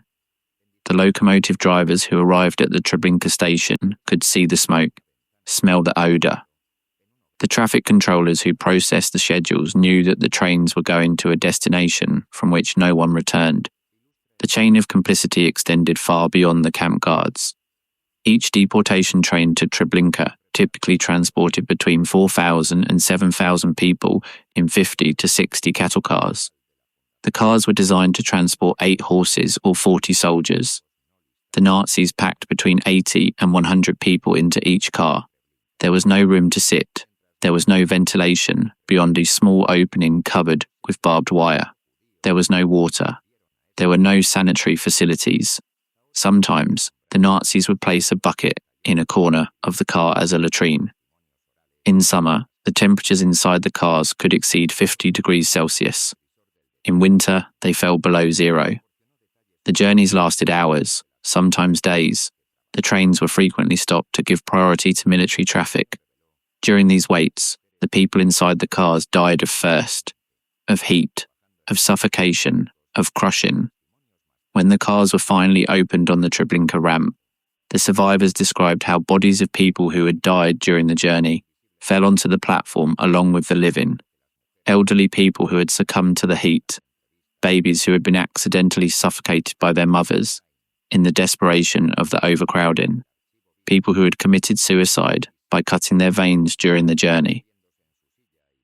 And upon getting off the cars, the survivors of the journey immediately entered the selection and extermination process that we have already described, from the arrival of the train to the death of all its passengers. Rarely more than 2 or 3 hours passed. The majority of the people who died in Treblinka were alive inside the camp for less than 120 minutes. 120 minutes. 2 hours. That was the time Treblinka granted each victim between arrival and death. 2 hours to undress, to hand over their belongings, to have their hair cut, to be pushed along the road to heaven, to enter the gas chamber, to die suffocated by carbon monoxide while they fought to breathe in the darkness, surrounded by naked strangers who screamed and prayed and cried. How do we process something like that? How do we translate it to a scale that our mind can comprehend? Think about this. In the peak months of Treblinka's operation, between August and September 1942, the camp received and murdered an average of more than 5,000 people a day. That is equivalent to eliminating the entire population of a small town every 24 hours, or to filling a football stadium and emptying it through murder every week, for weeks, without stopping. Now let's think about another aspect that is rarely discussed: the children. It is estimated that approximately 1/3 of the victims of Treblinka were children under the age of 14. If we accept the figure of 870,000 total victims, that means that approximately 290,000 children were murdered in Treblinka.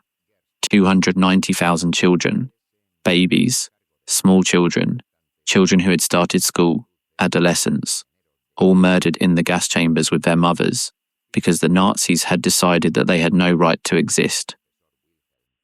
Janusz Korczak, the legendary Polish Jewish pediatrician and educator, ran an orphanage in the Warsaw Ghetto. When in August 1942 the order came to deport the children of the orphanage to Treblinka, Korczak refused to abandon them. He was offered the possibility of saving himself. He had friends among the Polish intelligentsia who could hide him, but he refused every offer.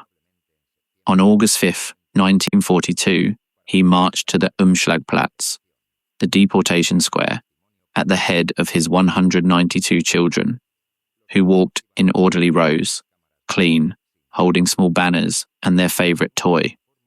Korczak accompanied them to the cattle car. He got on the train with them, and he died with them in the gas chambers of Treblinka. That image, an old man walking voluntarily to his death, so as not to abandon the children he had sworn to protect, is perhaps the most heartbreakingly noble image in the entire history of the Holocaust, and also the most devastating, because not even Korczak's sacrifice could save those children. Nothing could save them. The system was designed so that nothing could save them. And how does Treblinka fit into the broader history of the final solution? When we analyse the figures of the Holocaust in their entirety, the scale of what happened defies comprehension. Approximately 6 million European Jews were murdered between 1941 and 1945. That represents approximately 2/3 of the Jewish population of Europe before the war. In some countries, the destruction was almost total.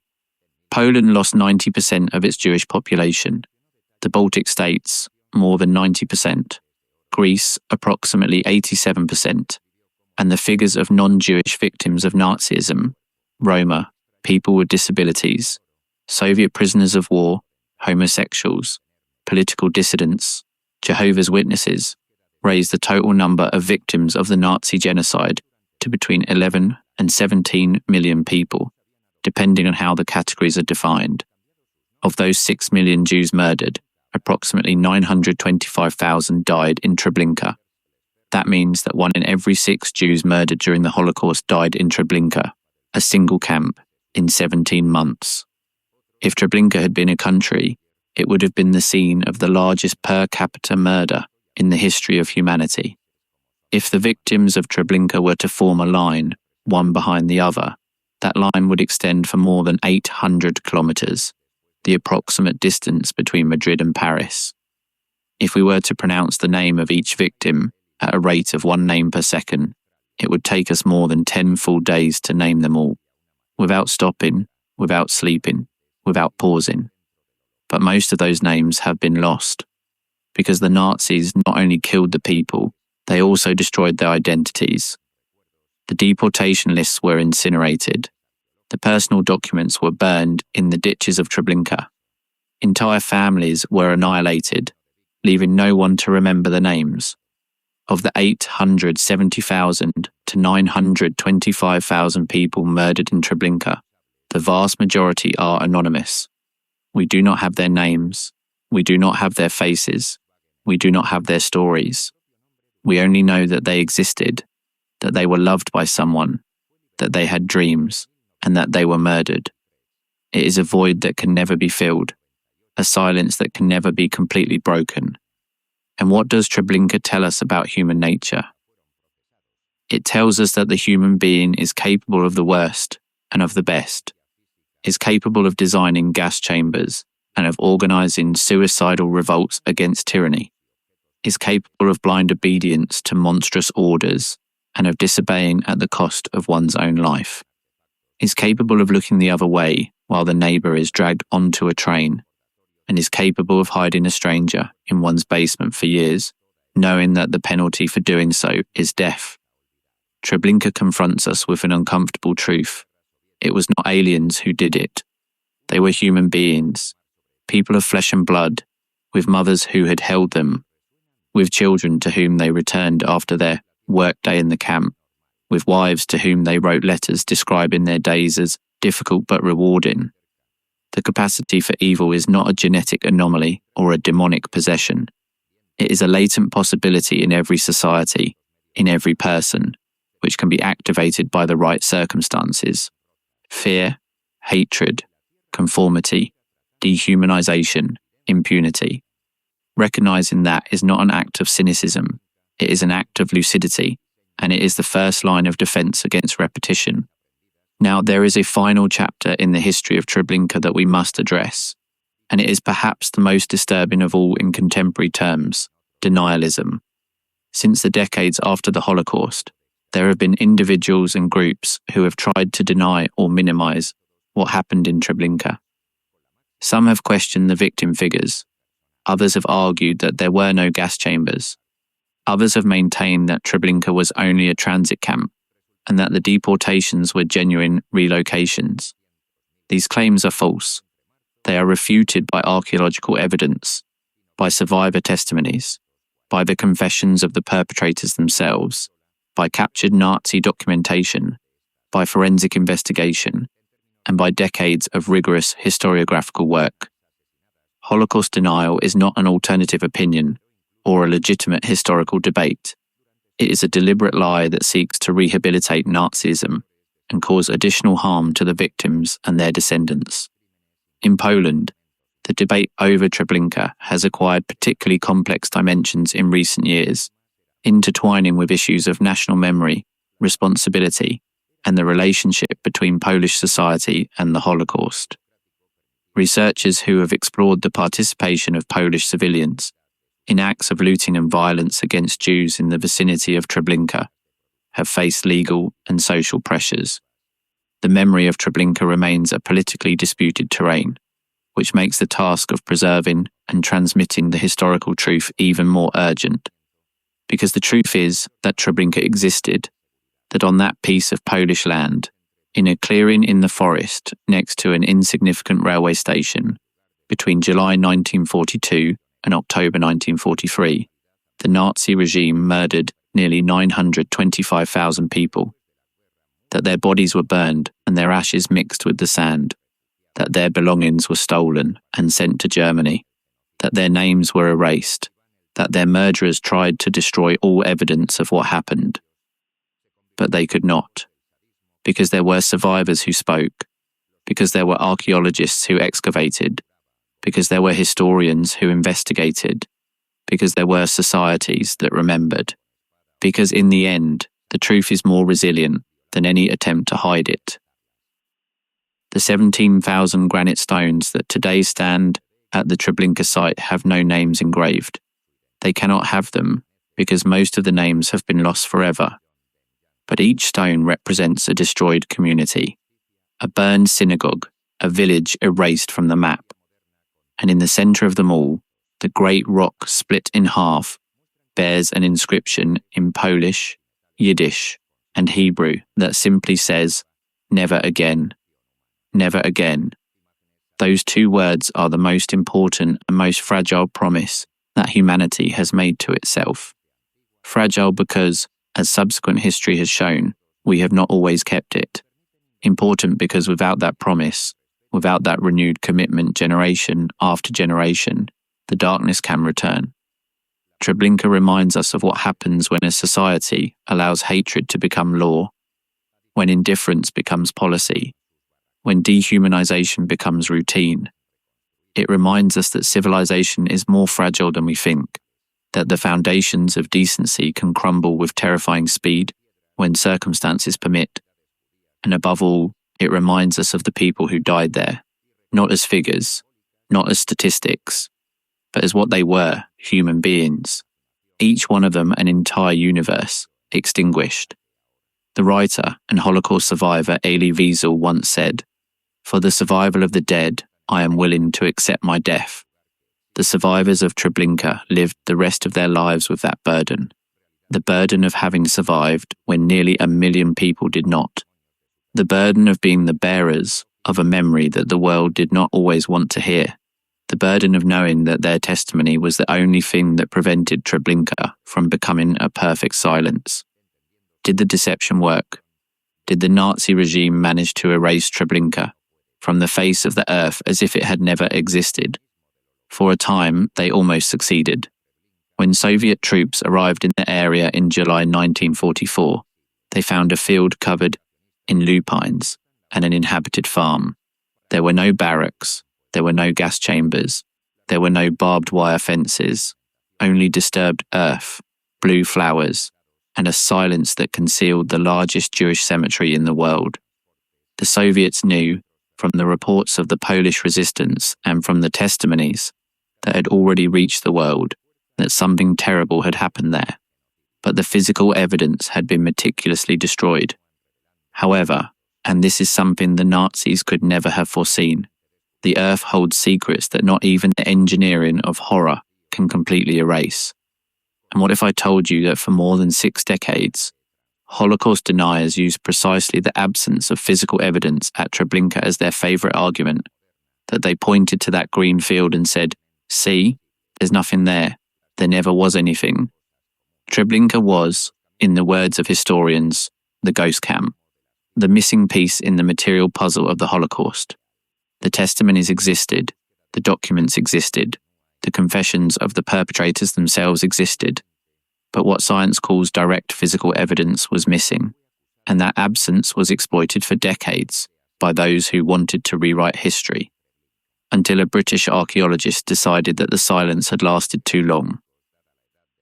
In 2010, Dr. Caroline Sturdy-Coles of Staffordshire University obtained permission to conduct the first systematic archaeological excavations at the Treblinka site. It was not easy. The ground is considered sacred soil by Jewish law, and any excavation had to strictly respect halakha, the religious law, which prohibits disturbing the remains of the dead. Sturdy-Coles convinced the chief rabbinate of Poland that her non-invasive technique would respect the dead, and at the same time provide answers to the living. The first time I went there, it became clear to me that there was an abundance of evidence that had survived on the ground and proved that Treblinka was an extermination camp, not a transit camp, stated Sturdy-Coles. Using georadar technology, aerial photography, and laser mapping, her team achieved what seemed impossible: to map for the first time the complete structure of the extermination camp without disturbing the human remains. They found the foundations of the gas chambers, one with a capacity for 600 people and another for 5,000. They found remains of tiles decorated with a Star of David that had covered the walls of the chambers, confirming the testimonies of survivors who described how the chambers were disguised as a mikveh, the Jewish ritual bath, to deceive the victims until the last second. They found fragments of barbed wire, personal objects of the victims, rings, pendants, keys, spoons, the silent remains of lives cut short, and most shockingly, large quantities of human bones and ashes mixed with the sand of the terrain, many at a very superficial level and with strange cuts. The very earth of Treblinka was impregnated with human remains. The Nazis had destroyed the buildings, but they had not been able to destroy the people they had murdered. Not completely. The archaeological project clearly demonstrated that there is a considerable amount of buried evidence related to the extermination and forced labour camps in the area. These excavations confirmed what the survivors had described for decades: the exact location of the gas chambers, the layout of the road to heaven, the dimensions of the mass graves. Everything coincided with the testimonies of Willenberg, Wiernik, Reichmann, and Glaser. Archaeology validated memory. Science shut the mouths of the deniers. But was it enough? Does the truth always prevail? Not necessarily.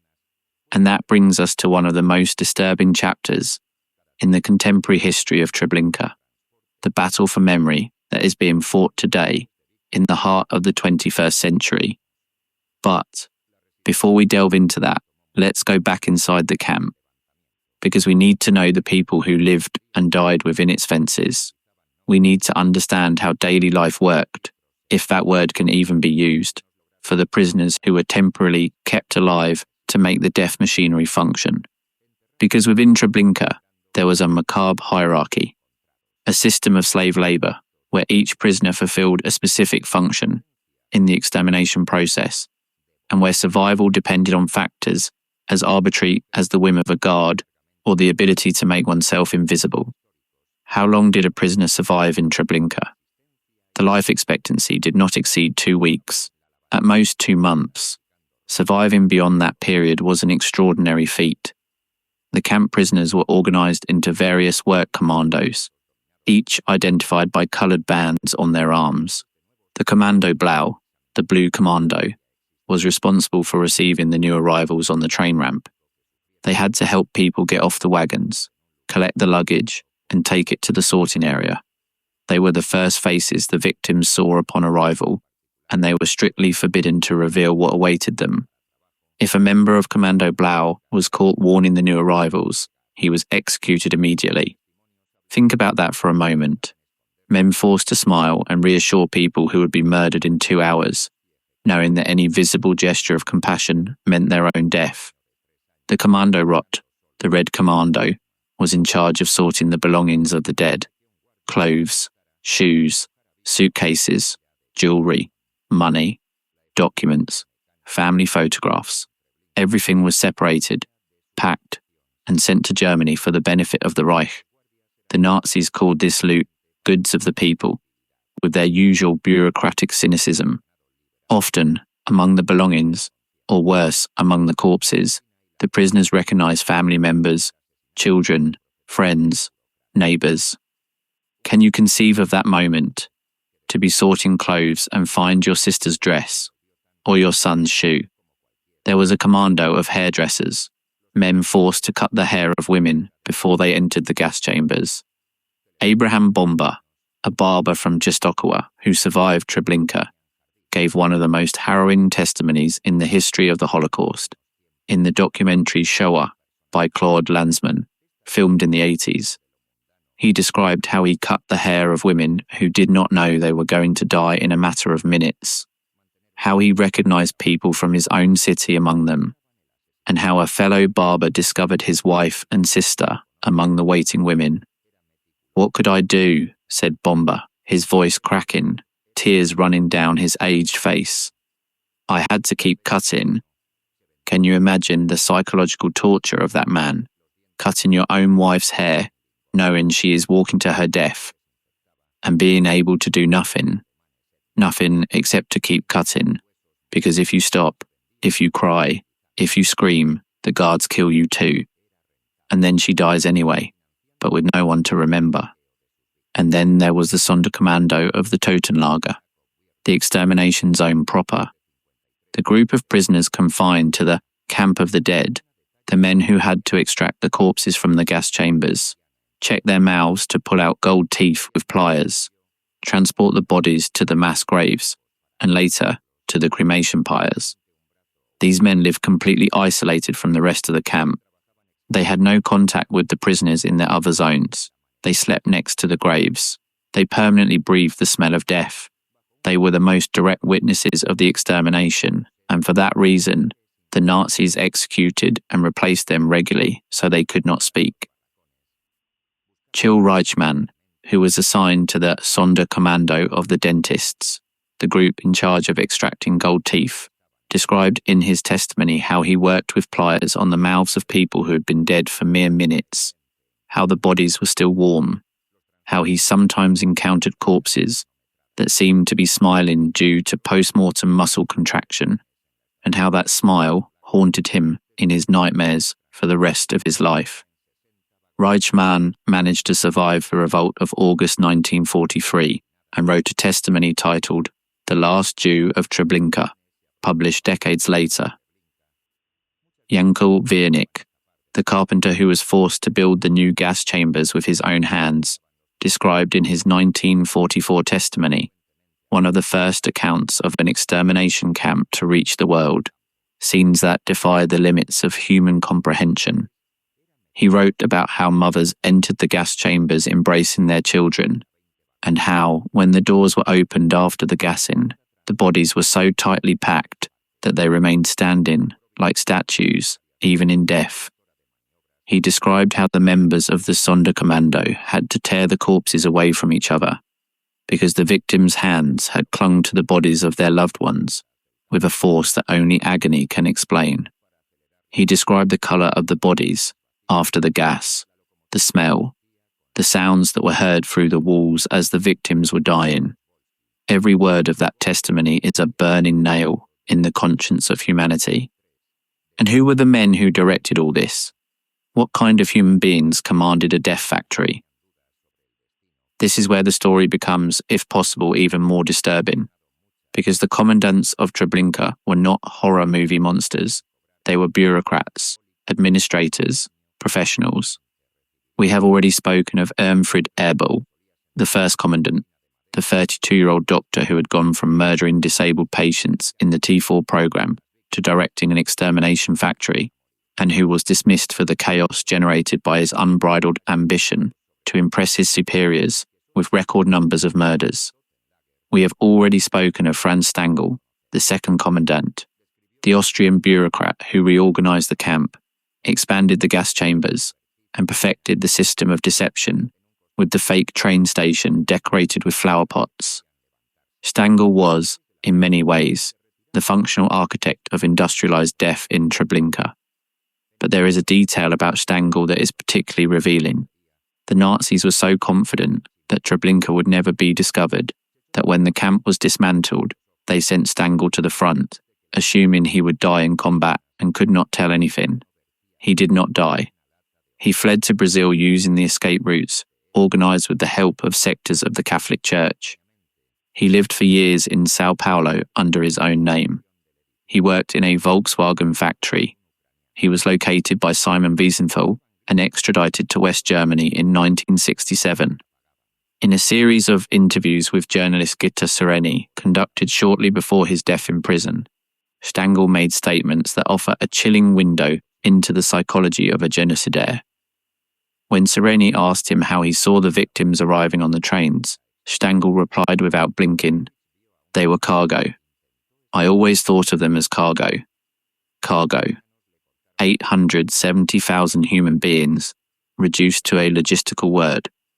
That capacity for dehumanization, to turn people into objects, into cargo, is perhaps the most important key to understanding how Treblinka was possible." In his last interview, just hours before dying of a heart attack in his cell, Stangl seemed to admit for the first time a shadow of responsibility. "I should have died. That was my guilt." He died that same night. Was it genuine repentance or simply the awareness of a man who knew, in the end, that history had caught him?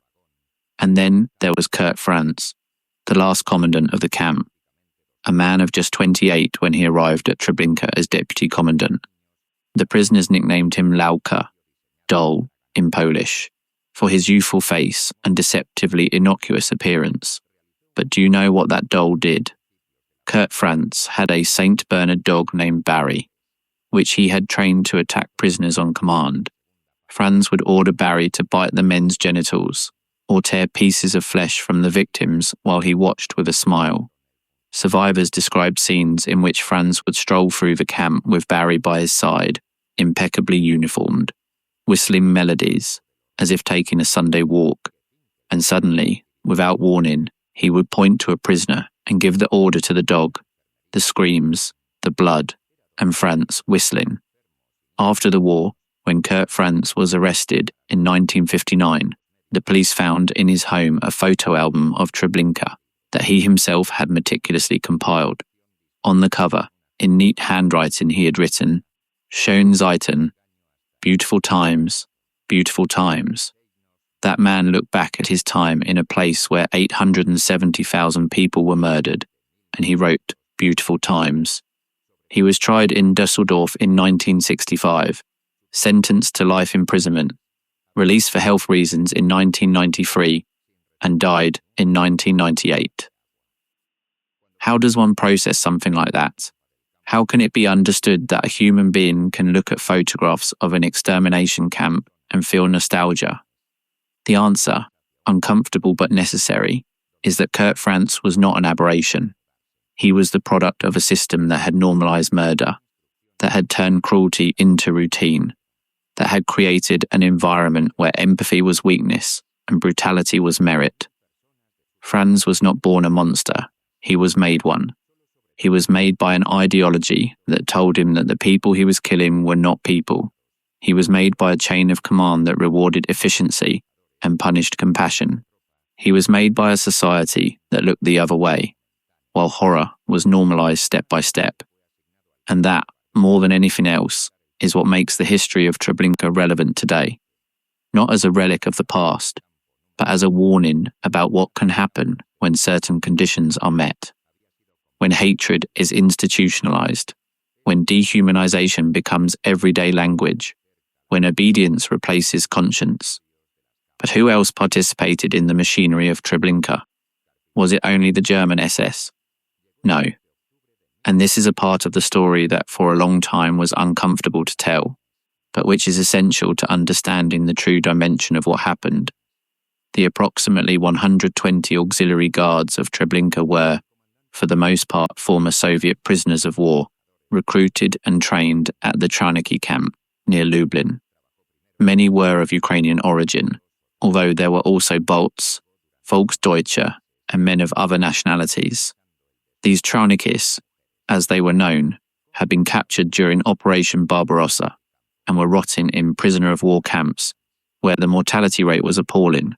Of the approximately 5.7 million Soviet soldiers captured by Germany during the war, about 3.3 million died in captivity.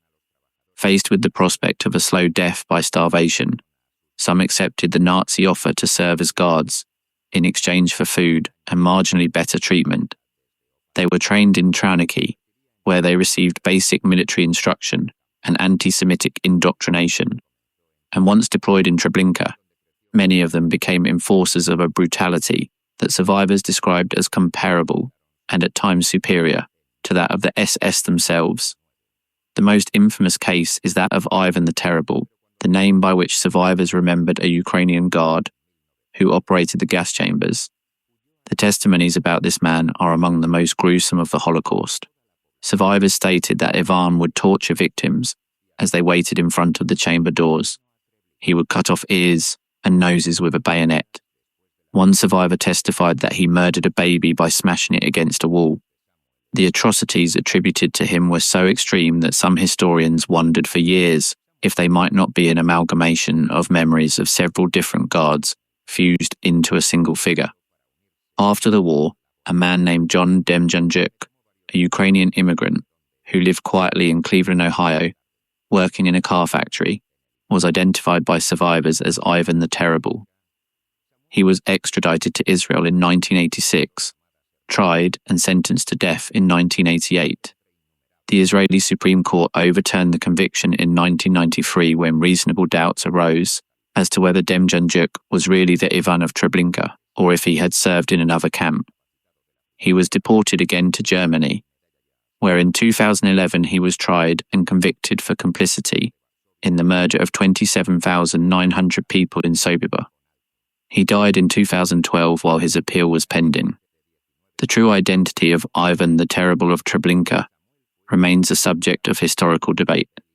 But what is not in doubt is that he existed, that someone, a human being with a name and surname, did the things the survivors described, and that he probably died without being judged.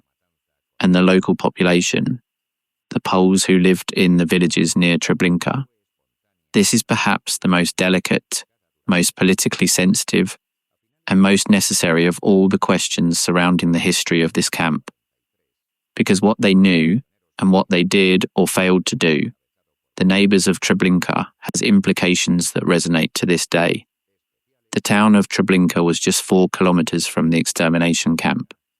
Trains loaded with people passed through the town station several times a day. The inhabitants could hear the screams, the gunshots, and in the summer months of 1942, they could smell the decomposition of the corpses that were accumulating faster than they could be buried. When the mass cremations began in 1943, the smoke and ashes rose above the forest in plain sight of anyone. Every day they killed between 12,000 and 17,000 people according to some estimates. How is that hidden? How is an operation of that magnitude kept secret when the stench reaches for kilometres, when the smoke stains the sky, when the loaded trains pass by your window and return empty? The answer is that it is not hidden, not completely. The neighbours knew. Not all the details, not the precise mechanics, but they knew that the people who went into those trains did not come out alive. And the reactions were diverse, complex, profoundly human in their spectrum of light and shadow. Some peasants approached the camp surroundings to trade with the Ukrainian guards, exchanging vodka and food for stolen valuables from the victims. Others came in the hope of finding gold or jewels thrown from the trains by the deportees in a last desperate act. There were even documented cases of peasants who dug near the mass graves looking for gold teeth. The economy of death had created a black market around it. The suffering of hundreds of thousands became, for some, a business opportunity. At the same time, there were Poles who risked their lives, and in many cases lost them, to help. There were those who hid fugitives from the revolt of August 2nd, 1943, knowing that if they were discovered, the Germans would execute them along with their entire families. As had happened in other cases, entire families were murdered for hiding a single Jew. How do we judge a population that lived under a brutal occupation, where the penalty for helping a Jew was death, where 200 people were executed every day in Warsaw as part of the Nazi terror policy, with the same standard that we judge those who lived in freedom and chose not to act?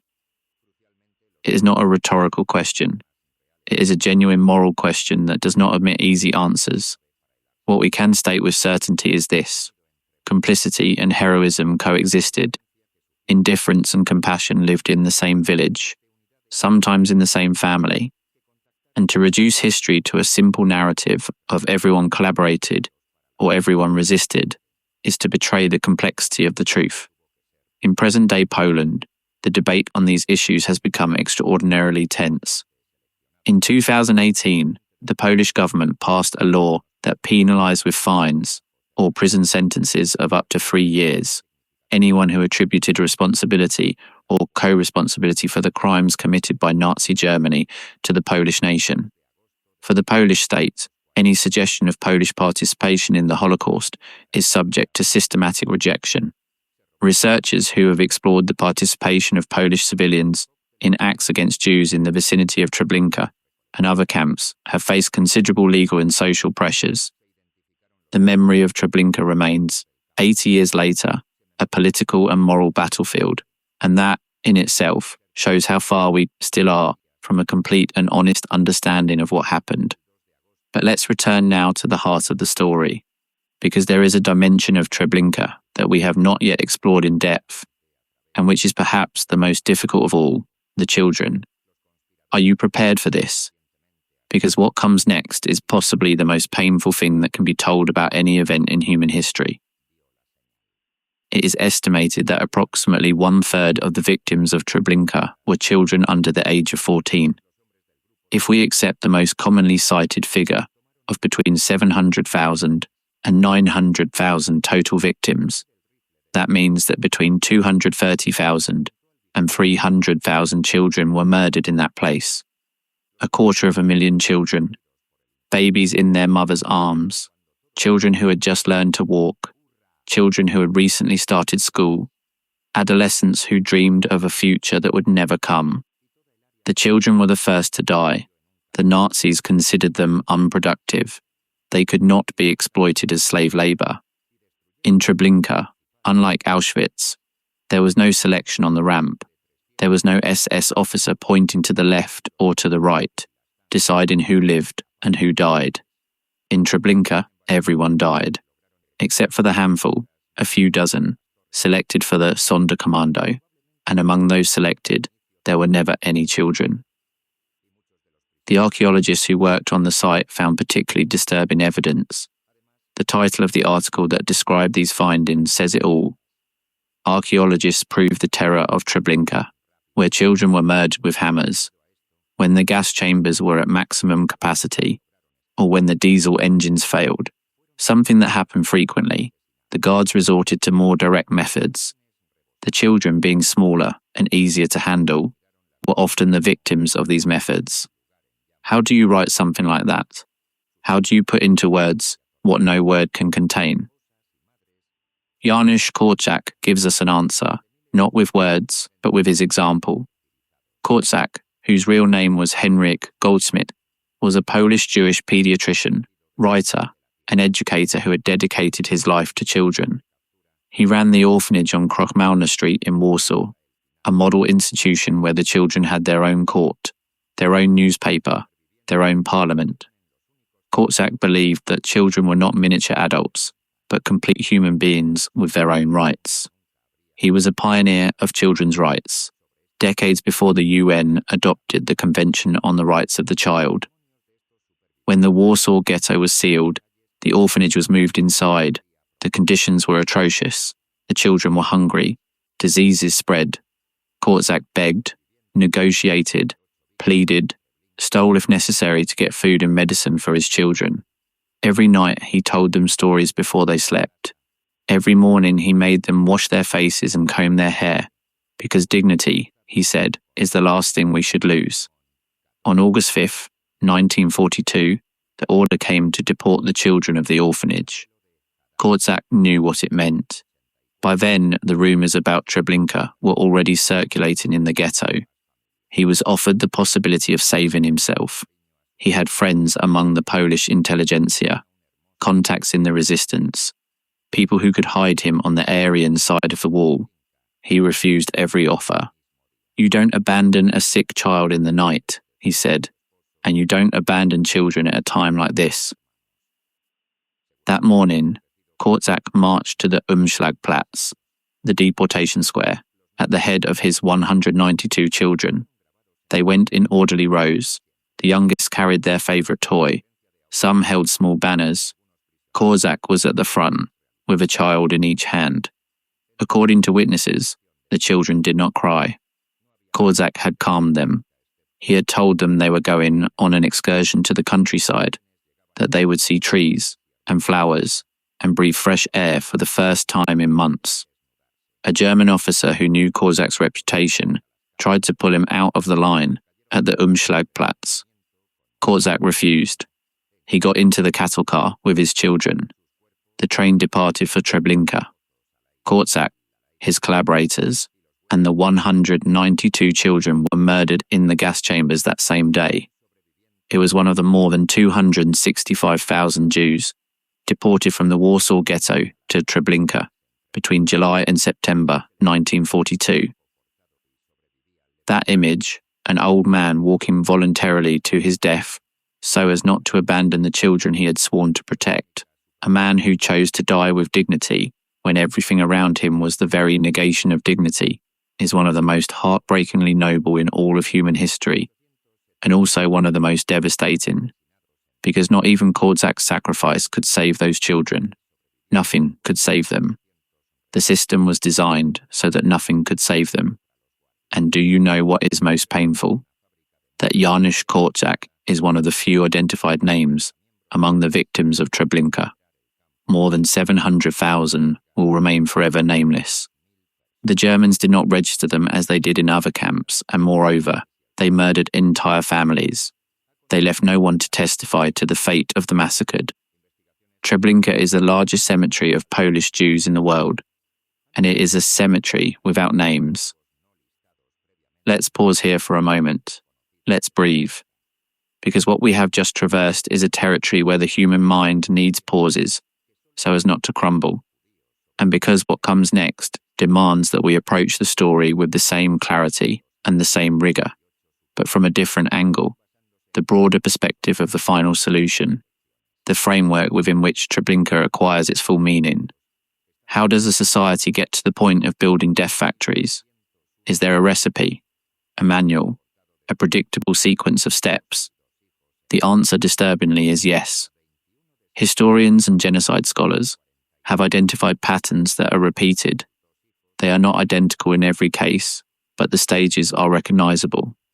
Gregory Stanton, founder of Genocide Watch, identified 10 stages of genocide: classification, symbolization, discrimination, dehumanization, organization, polarization, preparation, persecution, extermination, and denial. Each of these stages is visible in the history that led to Treblinka. Classification began when the Nazis divided society into Aryans and non-Aryans. Symbolization came with the yellow star that Jews were forced to wear on their clothes, starting in September 1941 in the Reich and earlier in occupied Poland. Discrimination was institutionalized with the Nuremberg Laws of 1935. Dehumanization was the constant language of the regime. Jews as parasites, rats, bacteria, subhumans. Organization was the creation of the Einsatzgruppen, Operation Reinhardt, the bureaucratic chain that connected Berlin with Treblinka. Polarization was the incessant propaganda of Goebbels, the anti-Semitic newspapers, the hate films. Preparation was the Wannsee Conference, the construction of the camps, the coordination of the trains. Persecution was the ghettos, the deportations, the organized hunger. Extermination was Treblinka. And denial. Denial was the attempt to destroy the evidence. It was the farm planted over the gas chambers. It was the blue lupines over the mass graves. It was the meticulous effort of the Nazis to erase what they had done. And denial continues today, in more subtle but equally dangerous forms. But why was Treblinka designed specifically as it was? Why were the Operation Reinhardt camps different from Auschwitz? This is an important distinction that is often overlooked. Auschwitz-Birkenau was a multifunctional complex: concentration camp, forced labor camp, and extermination camp. It had barracks for tens of thousands of prisoners, factories, workshops, even a hospital, frequently used for atrocious medical experiments. At Auschwitz, there was a selection on the ramp. Those who seemed fit for work were separated and kept alive temporarily. The others were gassed immediately. Treblinka had none of that. There were no massive barracks. There were no factories. There was no selection. Treblinka was pure extermination. A factory with a single product: death. The only group of prisoners kept alive were the few hundred of the Sonderkommando, and they existed only because someone had to move the corpses. When the Nazis found a way to completely automate the process, something they never managed to do, not even those prisoners would have been necessary. This difference explains why Treblinka's mortality rate was proportionally much higher than that of Auschwitz. In Auschwitz, approximately 1.1 million people were murdered over almost 5 years of operation.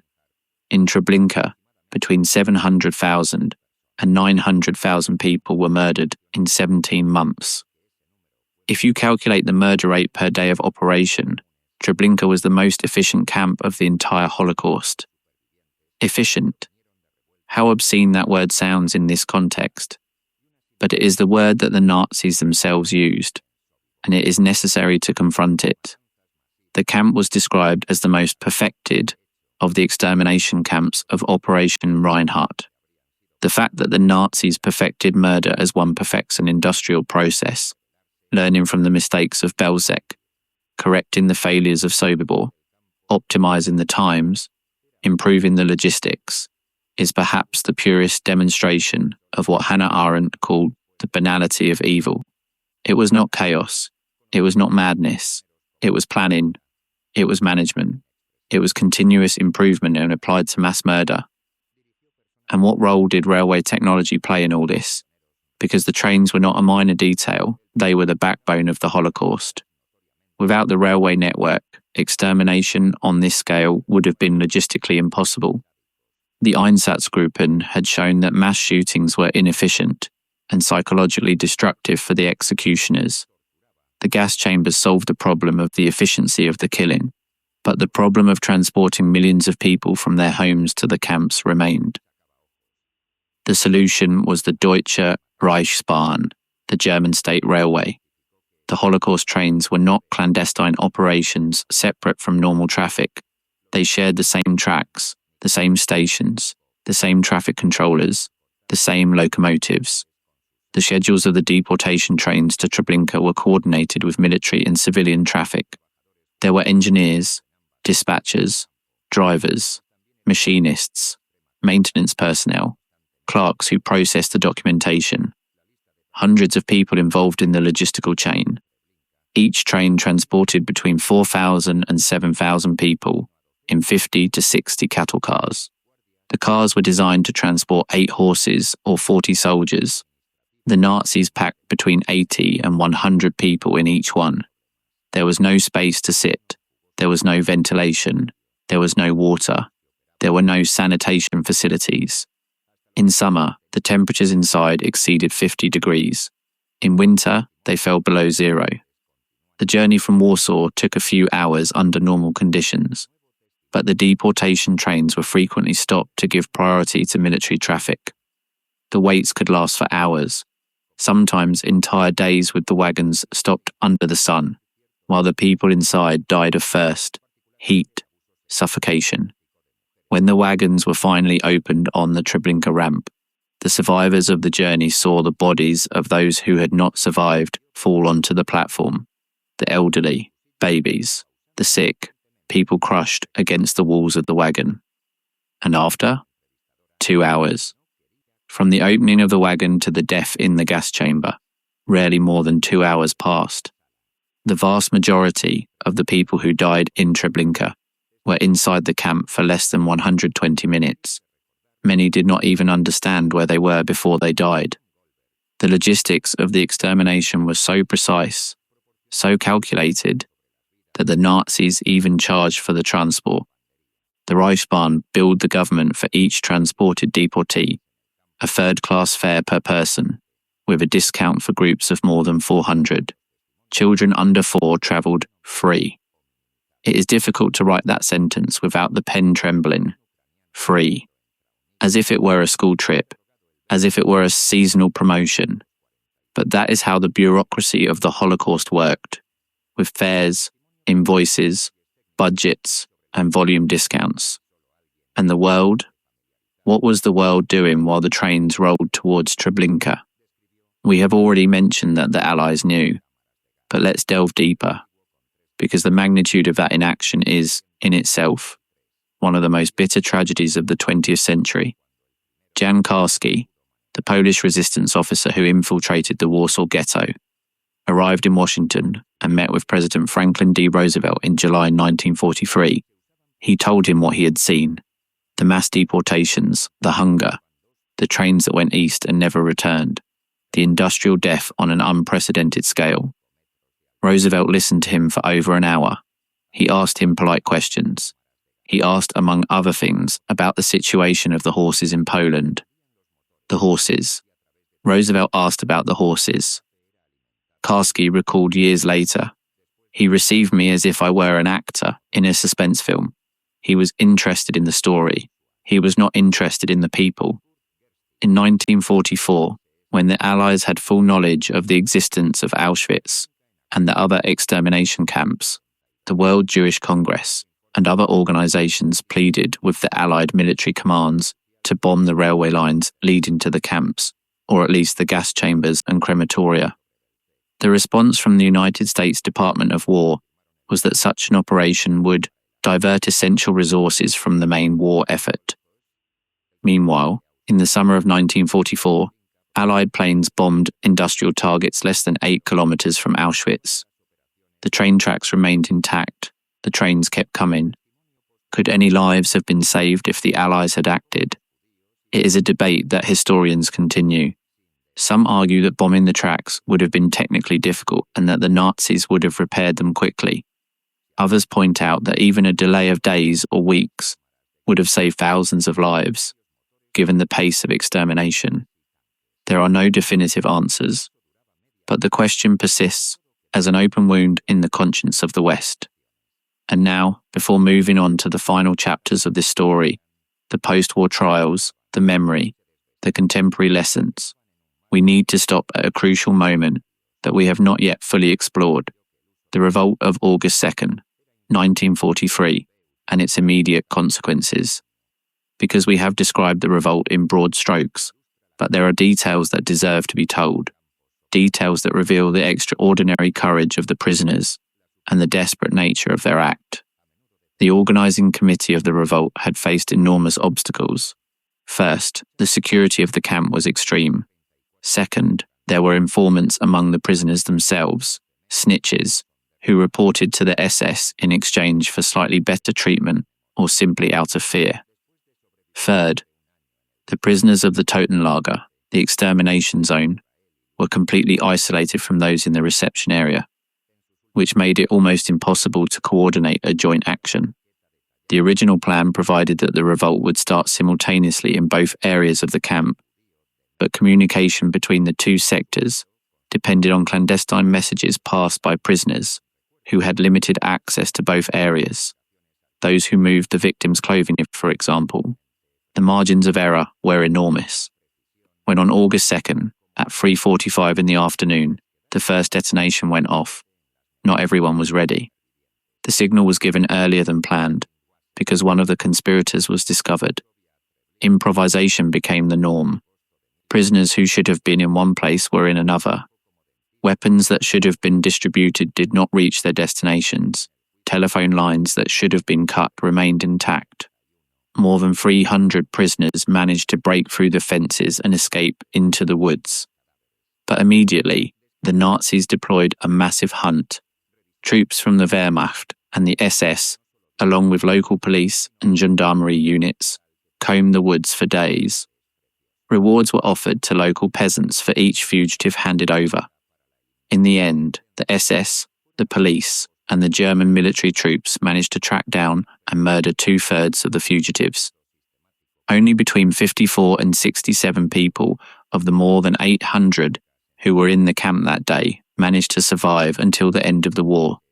Each of those survivors is a statistical miracle, and each of them carried an immense responsibility to be the voice of those who did not survive. Richard Glazar, a Czech Jew who escaped during the revolt, wrote a detailed account of his experience titled "Trapped with a Green Fence." In it, he describes a moment that reveals the psychological complexity of life in Treblinka. He tells how, when the train stopped arriving for a brief period in late 1942, the Sonderkommando prisoners, instead of feeling relief, panicked, because if more victims didn't arrive, the Nazis would no longer need the Sonderkommando, and if they didn't need the Sonderkommando, they would kill them. The prisoners of Treblinka were in the most perverse position imaginable. Their survival depended on people continuing to arrive to be murdered. They needed others to die for them to continue living. Does a more twisted psychological torture exist? When a new transport finally arrived after days of pause, Glazar describes how some prisoners felt something close to relief, and how they were immediately horrified with themselves for feeling it. That inner contradiction, the relief of knowing you will live another day, mixed with the horror of knowing that that extra day means the death of thousands of people, is perhaps the most precise capture of the moral hell that was Treblinka. Can we blame those men? Of course not. They were trapped in a system designed to strip them not only of their physical humanity, but of their moral humanity. The sadism of Treblinka did not consist only in killing bodies.